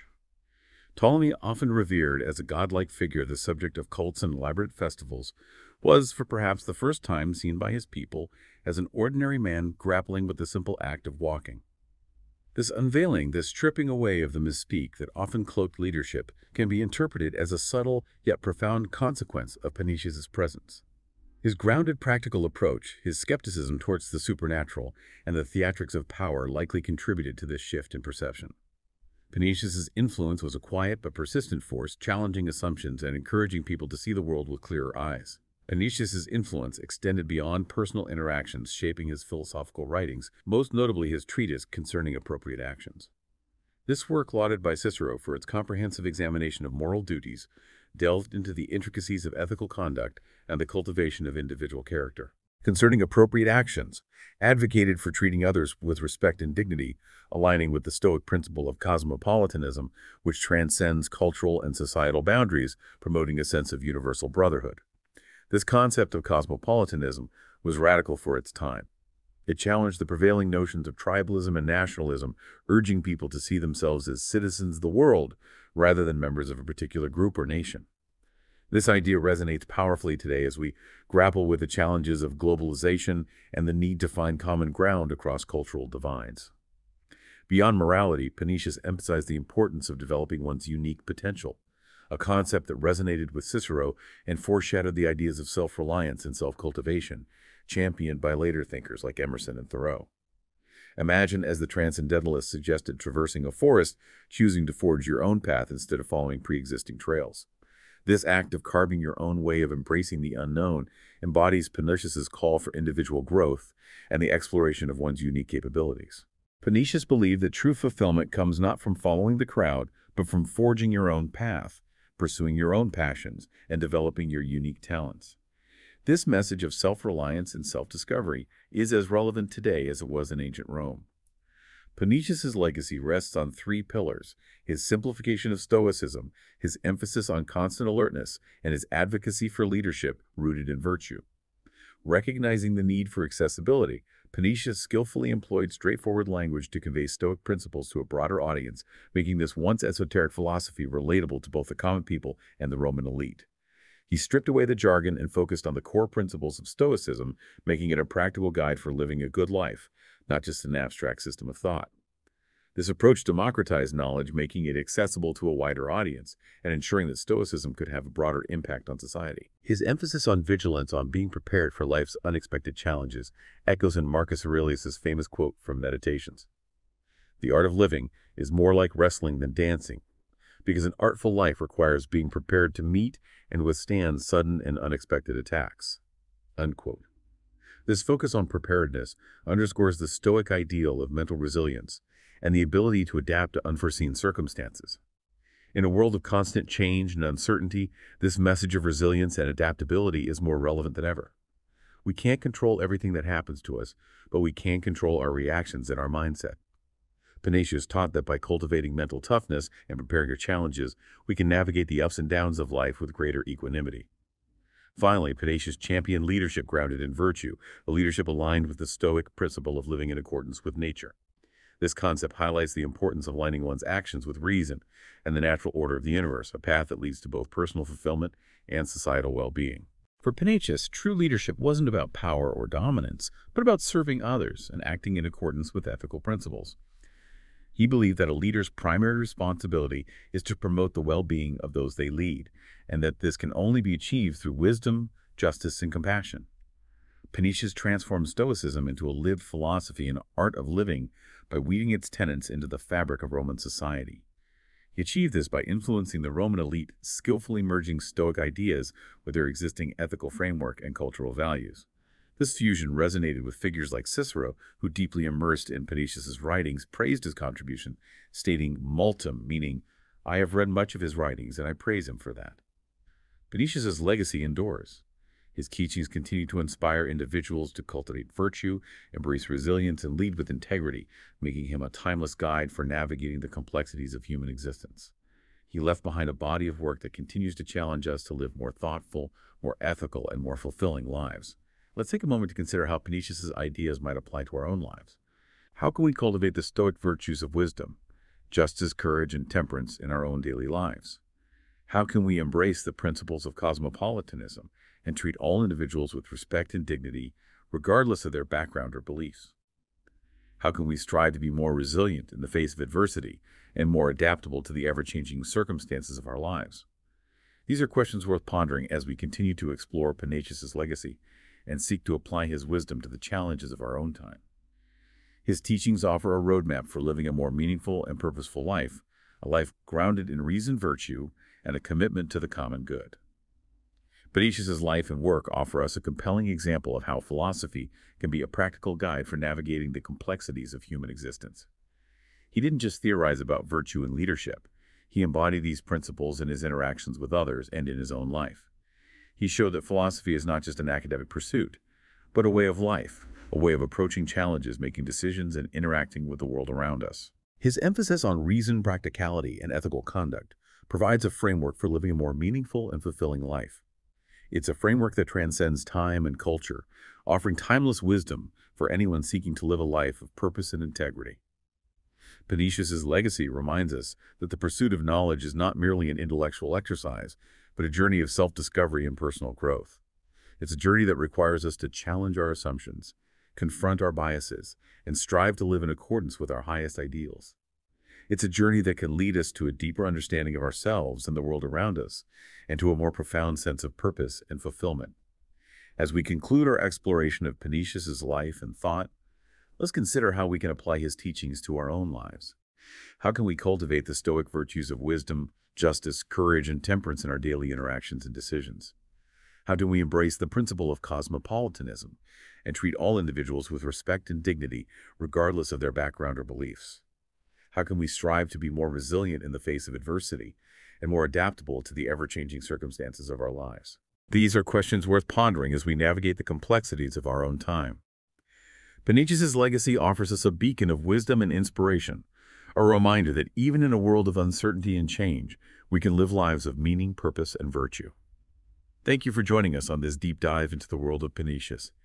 If you found value in exploring the intricate tapestry of history and philosophy, please consider subscribing and hitting that like button. It truly helps the channel grow. Until next time, stay intrigued. Welcome back to Peak Intrigue. Before we begin, if you enjoy these deep dives, please consider subscribing to the channel and giving this video a like. It helps others discover this content and supports the channel. Today, we're diving deep into the world of Posidonius, a man who was, quite literally, a giant of the ancient world. Not in stature, mind you, but in intellect. Posidonius was one of those rare figures, a polymath, whose curiosity and brilliance spanned a vast array of disciplines. We're talking astronomy, geography, history, mathematics, and perhaps most significantly, philosophy. Imagine a single mind grappling with the mysteries of the cosmos, charting the Earth's landscapes, chronicling the rise and fall of civilizations, and pondering the very essence of human existence. That was Posidonius. Born around 135 BC in Apamea, Syria, his journey for knowledge led him to Rhodes, where he established a school that attracted some of the brightest minds of the time. Now, to truly understand Posidonius, we need to understand the philosophical system that deeply shaped his worldview. Stoicism. For the Stoics, the universe was a rational and ordered place governed by a divine logos. They believed that virtue, which meant living in accordance with reason and nature, was the sole good. and that external circumstances, like wealth, health, or even death, were ultimately indifferent. Posidonius fully embraced this Stoic framework. But he wasn't just a follower, he was an innovator. He delved into the Stoic idea that philosophy was divided into three interconnected branches: physics, logic, and ethics. Physics, for the Stoics, wasn't just about the physical world as we understand it today. It encompassed the study of the cosmos, the natural world, and the very principles that governed reality. Logic was the art of reasoning, the tool by which we could understand the logos and distinguish truth from falsehood. And ethics, of course, was the study of how to live a good life, a virtuous life. Now, Posidonius didn't see these branches as separate compartments of knowledge. He saw them as intertwined aspects of a unified whole. And he had this brilliant analogy to illustrate this point. He compared philosophy to a living being where physics represented the flesh and blood, the tangible substance of the world. Logic, he said, was like the bones and tendons, providing structure and support. And ethics, the most crucial element, was the soul, the animating force that gave life meaning and purpose. It's through this lens, this understanding of a unified and interconnected universe, that Posidonius approached all of his studies. It's what drove him to connect the dots between seemingly disparate fields, to seek out the underlying principles that bound the cosmos and humanity together. But Posidonius wasn't just an armchair philosopher. He was a man of action, driven by an insatiable thirst for knowledge. He embarked on extensive travels throughout the Mediterranean world, venturing to places like Spain, Gaul, North Africa, and even as far as the British Isles. He didn't just travel for leisure or sightseeing. He traveled to observe, to learn, to experience the world firsthand, and to test his theories against the reality he encountered. One fascinating example of this is his observation of tides in Gades, modern-day Cadiz in Spain. He noticed that the tides there were significantly higher than those he'd observed in the Mediterranean, and this sparked his curiosity. He delved into the phenomenon and made a remarkable discovery for his time. He correctly linked the tides to the moon's orbit and lunar cycles. This wasn't just a lucky guess. It demonstrated Posidonius' commitment to empirical observation, his willingness to challenge existing assumptions, and his ability to synthesize knowledge from different fields to arrive at groundbreaking conclusions. His travels weren't limited to coastal observations, though. He ventured inland, into Gaul, where he encountered the Celtic tribes. Now remember, this is a time when the Roman Republic is rapidly expanding, and the Celts are often seen as fierce barbarians by the Romans. But Posidonius took a different approach. He observed their customs, their social structures, their religious practices with a keen eye and an open mind. He documented their warrior culture, their reverence for their druids, who he recognized as philosophers in their own right, and their complex social hierarchy. He didn't shy away from describing some of their practices that might have seemed barbaric to Roman eyes, like their custom of nailing skulls to doorways as trophies of war. But he also saw a deeper layer, a profound respect for wisdom and knowledge. That resonated with his own philosophical values, this willingness to engage with different cultures, to see beyond the stereotypes, and to seek understanding rather than simply judgment, is a hallmark of Posidonius' approach to knowledge. It's the same drive to connect the dots, to see the bigger picture. That led Posidonius to tackle some of the biggest scientific questions of his day. He wasn't content with simply observing the world around him. He wanted to measure it, to understand its underlying principles, and to unveil its cosmic significance. Inspired by the work of Eratosthenes, who had calculated the Earth's circumference a century earlier, Posidonius set out to do the same using a different method. He observed the star Canopus from two different locations, Rhodes and Alexandria, noting the difference in its elevation and using that, along with the known distance between the two cities. He attempted to calculate the Earth's circumference. Now, his calculation wasn't perfectly accurate due to the limitations of his measurements, but it was remarkably close for his time, and it demonstrated his ingenuity, his mathematical prowess, and his dedication to empirical observation. But Posidonius didn't stop there. He turned his attention to the heavens, seeking to understand the movements of the planets, the nature of celestial phenomena, and the very structure of the cosmos. He constructed an orrery, a mechanical model of the solar system, that exhibited the movements of the sun, moon, and the 5 known planets. Imagine this intricate device, gears and wheels turning in perfect harmony, a testament to Posidonius' deep understanding of astronomy and his ability to translate abstract concepts into tangible forms. He delved into meteorology, trying to understand the causes of weather phenomena, from clouds and rain to lightning and rainbows. He theorized about the moon's influence on tides, attributing it to the moon's heat, an explanation that, while not entirely accurate, demonstrated his desire to find connections. between celestial bodies and earthly events. He even studied comets, those enigmatic celestial wanderers, seeking to understand their nature and origin. All of these scientific inquiries were driven by his belief that the universe was a rational and ordered system governed by laws that could be comprehended through observation and reasoning. This belief in a rational universe wasn't just a scientific principle for Posidonius, it was deeply intertwined with his Stoic philosophy. It was this philosophy that led him to explore not just the physical world, but also the human world, the world of history, and the complexities of human nature. He continued the work of Polybius, a Greek historian who had documented the rise of Roman power, expanding upon his narrative and bringing his own unique perspective to the task. Now, Posidonius' approach to history was not merely a dry recitation of facts and dates. He sought to understand the motivations behind human actions, the passions and follies that drove individuals and nations. He saw history as a stage upon which the human drama unfolded, a drama filled with both triumphs and tragedies, shaped by the choices and actions of its players. He didn't shy away from exploring the darker aspects of human nature, the greed, ambition, and thirst for power that often lay at the heart of historical events. But he also recognized the capacity for virtue, courage, and selflessness that could inspire noble deeds. Posidonius' historical writings were infused with his philosophical perspective, his belief in the interconnectedness of all things.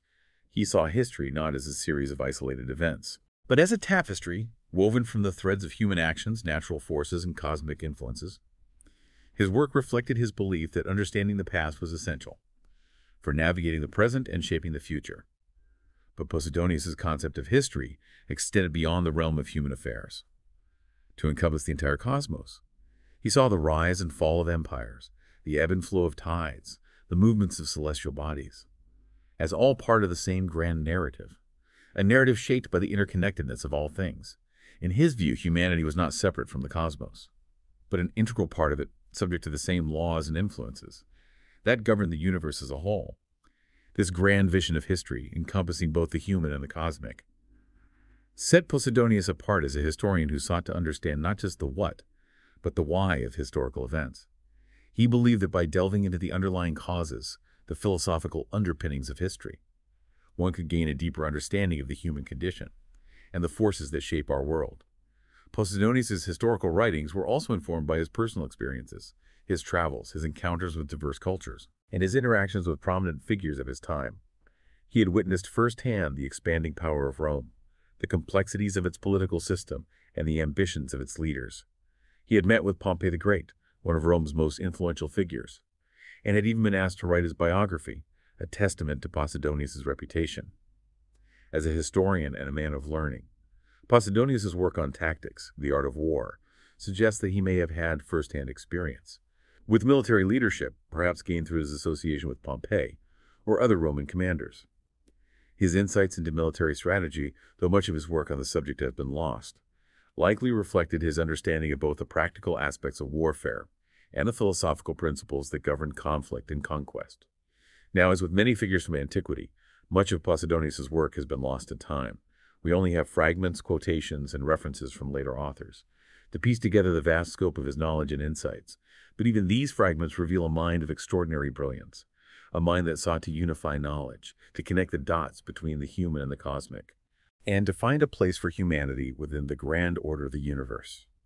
He was a bridge between the intellectual traditions of Greece and Rome, a synthesizer of ideas, an innovator who pushed the boundaries of knowledge in multiple fields.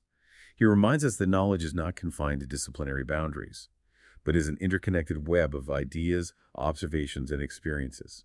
He challenges us to embrace a holistic view of the world, recognizing the intricate relationships that bind us together, and the profound implications of our actions and choices. Posidonius' life and work offer a timeless reminder of the enduring power of the human mind to explore, to question, to connect, and to leave an intellectual legacy that transcends the boundaries of time and culture. Thank you for joining us on this journey into the fascinating world of Posidonius. If you enjoyed this deep dive into Posidonius' world, please consider liking and subscribing to Peak Intrigue for more content like this.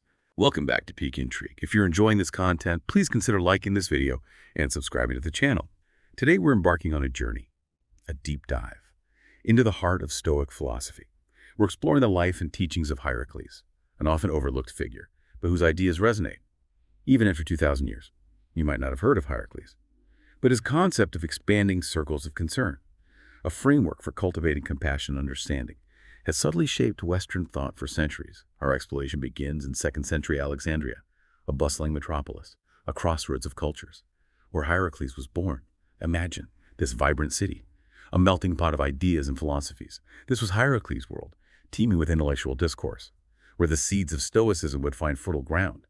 Within him, his path to Stoicism, it wasn't a straight line. He delved into the works of Plato, contemplated the teachings of Aristotle, and even explored the philosophies of the Cynics. It was in the words of Epictetus, a former slave turned Stoic philosopher, that Hierocles discovered his philosophical home. Epictetus emphasized the universal brotherhood of humanity, a concept that deeply resonated with Hierocles, and would become a cornerstone of his own philosophy. From this foundation, Hierocles developed his most enduring contribution to Stoicism, the concentric circles of concern.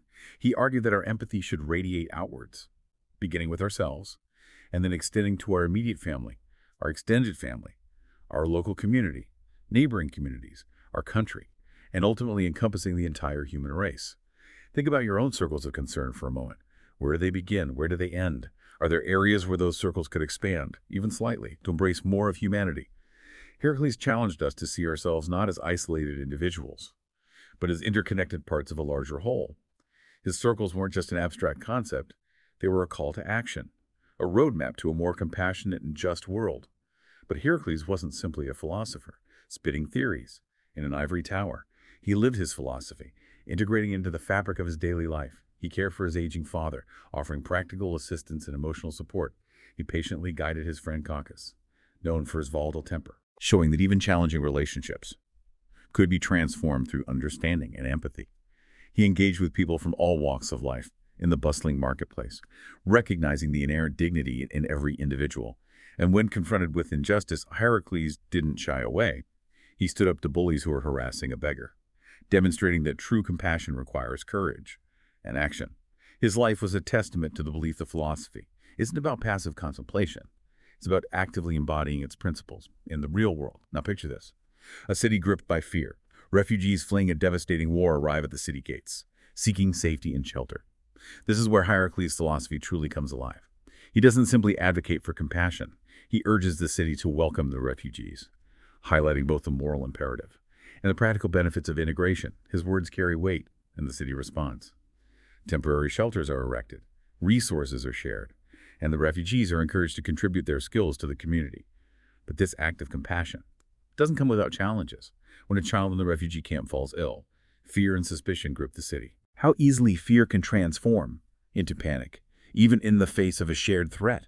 Yet, Hierocles remains, a beacon of reason amidst the turmoil. He urges calm and reasoned action, reminding everyone that succumbing to fear would only exacerbate the situation. The city heeds his advice, working together to contain the illness. This moment of crisis reveals a profound truth. Even in the darkest of times, compassion can prevail, if we choose to listen to our better angels. Later, whispers of a spy among the refugees begin to circulate, stirring up anxiety and distrust. Again, Hierocles steps forward, skillfully de-escalating the situation, and through careful investigation uncovering the truth. The supposed spy is actually a father, named Leonidas, desperately searching for his lost son. This incident underscores a crucial aspect of Hierocles' philosophy, the importance of seeking understanding before passing judgment. He reminds us that appearances can be deceiving, and that often, the most effective solutions lie in empathy and careful consideration. And as we delve deeper into the complexities of Hierocles' world, we encounter yet another challenge. Bandits attack a caravan and attempt to place the blame on the refugees, further inflaming tensions within this city. But Hierocles remains steadfast in his pursuit of justice and truth. He investigates the crime, uncovering a clue that links the attack to a powerful trade guild, revealing a web of corruption that extends far beyond the refugee community. This act of uncovering the truth, even when it challenges the prevailing narrative, showcases Hierocles' unwavering commitment to justice. He demonstrates that true compassion doesn't mean ignoring wrongdoing. It means holding those responsible accountable, while also protecting the innocent. As we conclude this first part of our deep dive into the life and philosophy of Hierocles, let these early examples of his actions serve as a powerful reminder. Even amidst chaos and fear, compassion can be a guiding force, leading us towards a more just and interconnected world. Welcome back to Peak Intrigue. If you are enjoying this content, please consider liking this video and subscribing to the channel, The Story of Hierocles. It's not merely a historical anecdote, it's a mirror, reflecting the timeless challenges we confront within ourselves and within our societies. The impulse to prioritize our own safety and well-being, the fear of the unknown, the temptation to erect barriers between us and them. These are all deeply ingrained human tendencies, yet, as Heracles' life illustrates, they are not our only options. His writings delve into the complexities of self-perception, a concept that might seem abstract, but is in fact central to understanding the roots of compassion. Heracles argued that all living creatures, from the smallest bird to the most majestic mammal, possess an innate sense of self. From the very moment they enter the world, they perceive themselves as distinct individuals, driven by a fundamental urge for self-preservation. This instinct to protect oneself, it's not solely about survival. It shapes how we relate to others. It's through this lens of what the ancient Greeks called oikeiosis, a word that encompasses the idea of appropriation or making something one's own, that Stoics like Heracles viewed compassion. We naturally care for what we perceive as belonging to us, our family, our friends, our possessions. But Heracles challenged us to expand this sense of belonging, to recognize the shared self in all beings. He urged us to see That our well-being is inextricably linked to the well-being of others. This might sound like a radical proposition, but consider its implications. In a world where we view everyone as a stranger, it becomes easier to dismiss their suffering, or even justify causing harm. But if we can cultivate the ability to see a reflection of ourselves in every person we encounter, our entire ethical framework shifts. This doesn't mean becoming a doormat or ignoring legitimate threats, but it does mean approaching every situation with a deeper level of understanding and a willingness to explore alternative solutions. Heracles' philosophy challenges the notion that the world operates as a zero-sum game, where one person's gain must inevitably come at the expense of another. He believed that true progress and lasting security arise from creating a world where everyone can flourish, and that this starts with each of us, expanding our circles of concern. Now let's examine how Heracles translated these profound ideas into concrete actions. He didn't simply preach from an ivory tower, he immersed himself in the messy, complicated realities of daily life. In Alexandria, his actions served as a living embodiment of his philosophy. Consider the story of the refugees we explored earlier, when fear threatened to overpower the city and turn away those in desperate need. It was Heracles who stood firm, advocating for compassion, not out of naive idealism, but from a deep understanding of human nature. He recognized that fear is contagious and that it can lead to actions that we later regret. He appealed to the city's better angels, to their inherent sense of justice and shared humanity. And remarkably, his words swayed the city's course of action. The gates were opened, not without caution, of course, but with a willingness to see the refugees as individuals, not merely a faceless threat. This act of collective compassion offers a powerful lesson for us today. In a world grappling with unprecedented challenges, from climate change to global conflicts, it's easy to feel overwhelmed, to retreat into our own enclaves of comfort. But Heracles reminds us that we always have a choice. We can choose to build walls, or we can choose to build bridges. We can choose to see ourselves as separate, or we can choose to recognize our interconnectedness. This isn't about ignoring real problems or pretending that everything is harmonious and rosy. It's about facing those problems with courage and clarity, with a willingness to see the world through the eyes of others. It's about recognizing that our actions, no matter how seemingly insignificant, have ripple effects that extend far beyond our immediate sphere of influence. By expanding our circles of concern, even in small incremental steps, we can contribute to a more compassionate and ultimately a more resilient world. Heracles may not be a household name, but his legacy endures. It lives on in the quiet acts of kindness we witness every day, in the individuals who dedicate their lives to the service of others, in the movements that strive for justice and equality. His legacy also resides within each of us. When we choose to look beyond our own narrow interests and embrace a wider perspective, the next time you encounter a stranger, a challenge, a moment of fear, remember Heracles. Remember his circles of concern. Ask yourself, how can I expand mine today, even just a little? Because even the smallest act of compassion can have a profound impact on the world around us. And as we move towards the final part of our deep dive into Heracles, let's reflect on how his concept of expanding circles of concern can be a guiding principle in our own lives, a compass navigating the complexities of our modern world. Remember to like this video and subscribe to the channel if you are finding this content intriguing. Join us in part 3 as we bring this exploration to a close. Welcome back to Peak Intrigue. If you're enjoying this content, please consider liking this video and subscribing to the channel.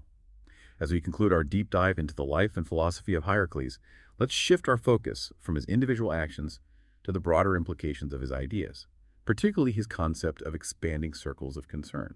This concept isn't just a theoretical framework, it's a practical guide for navigating the complexities of human relationships and societal challenges. It's about recognizing that our actions have ripple effects, extending outwards from our immediate sphere of influence, impacting our families, our communities, and ultimately the world at large. Think of it like the concentric rings formed by a stone dropped into still water. The initial impact is closest to the center, but the ripples spread outwards, encompassing an ever-widening area. Similarly, our choices, our actions, our interactions with others create ripples that extend far beyond ourselves. Hierocles challenged us to become more conscious of these ripples, to consider the impact of our choices not just on those closest to us, but on the broader human community. He urged us to cultivate a sense of responsibility that extends beyond our immediate circle, to encompass the well-being of all beings. This doesn't mean neglecting our own needs or sacrificing our individual goals, but it does require a shift in perspective, a recognition that our personal fulfillment is intertwined with the well-being of others. One of the most powerful ways to expand our circles of concern is through empathy, the ability to understand and share the feelings of others. Empathy allows us to step outside of our own limited perspectives and see the world through the eyes of those who may have different experiences, different backgrounds, different beliefs. It's through empathy that we can begin to bridge the divides that separate us. Whether those divides are based on race, religion, nationality, or any other factor that creates a sense of otherness. Empathy is not about agreeing with everyone or condoning harmful actions, but it's about seeking to understand the motivations, the fears, the aspirations that drive human behavior. It's of recognizing that even those who hold opposing viewpoints are still human beings, worthy of respect and consideration. Cultivating empathy isn't always easy. It requires a willingness to step outside of our comfort zones, to engage with people who challenge our assumptions, to confront our own biases and prejudices. But the rewards of empathy are immeasurable. It fosters compassion, understanding, and a sense of shared humanity. It breaks down barriers, promotes cooperation, and creates a more just and equitable world. Hierocles' philosophy offers us a roadmap for expanding our circles of concern. But it's up to each of us to take the steps, to walk that path. It starts with small actions in our daily lives. It's about reaching out to someone who is struggling, offering a helping hand to a stranger, speaking up against injustice, standing up for those who are marginalized. It's about choosing kindness over indifference, compassion over judgment, understanding over fear. As we conclude this deep dive into the life and teachings of Hierocles, let his message serve as a call to action, an invitation to expand our circles of concern, and create a world where compassion and understanding prevail. Remember to like this video and subscribe to the channel if you found this content insightful. Until next time, keep diving deeper into the vast ocean of knowledge, and always strive to expand your own circles of concern.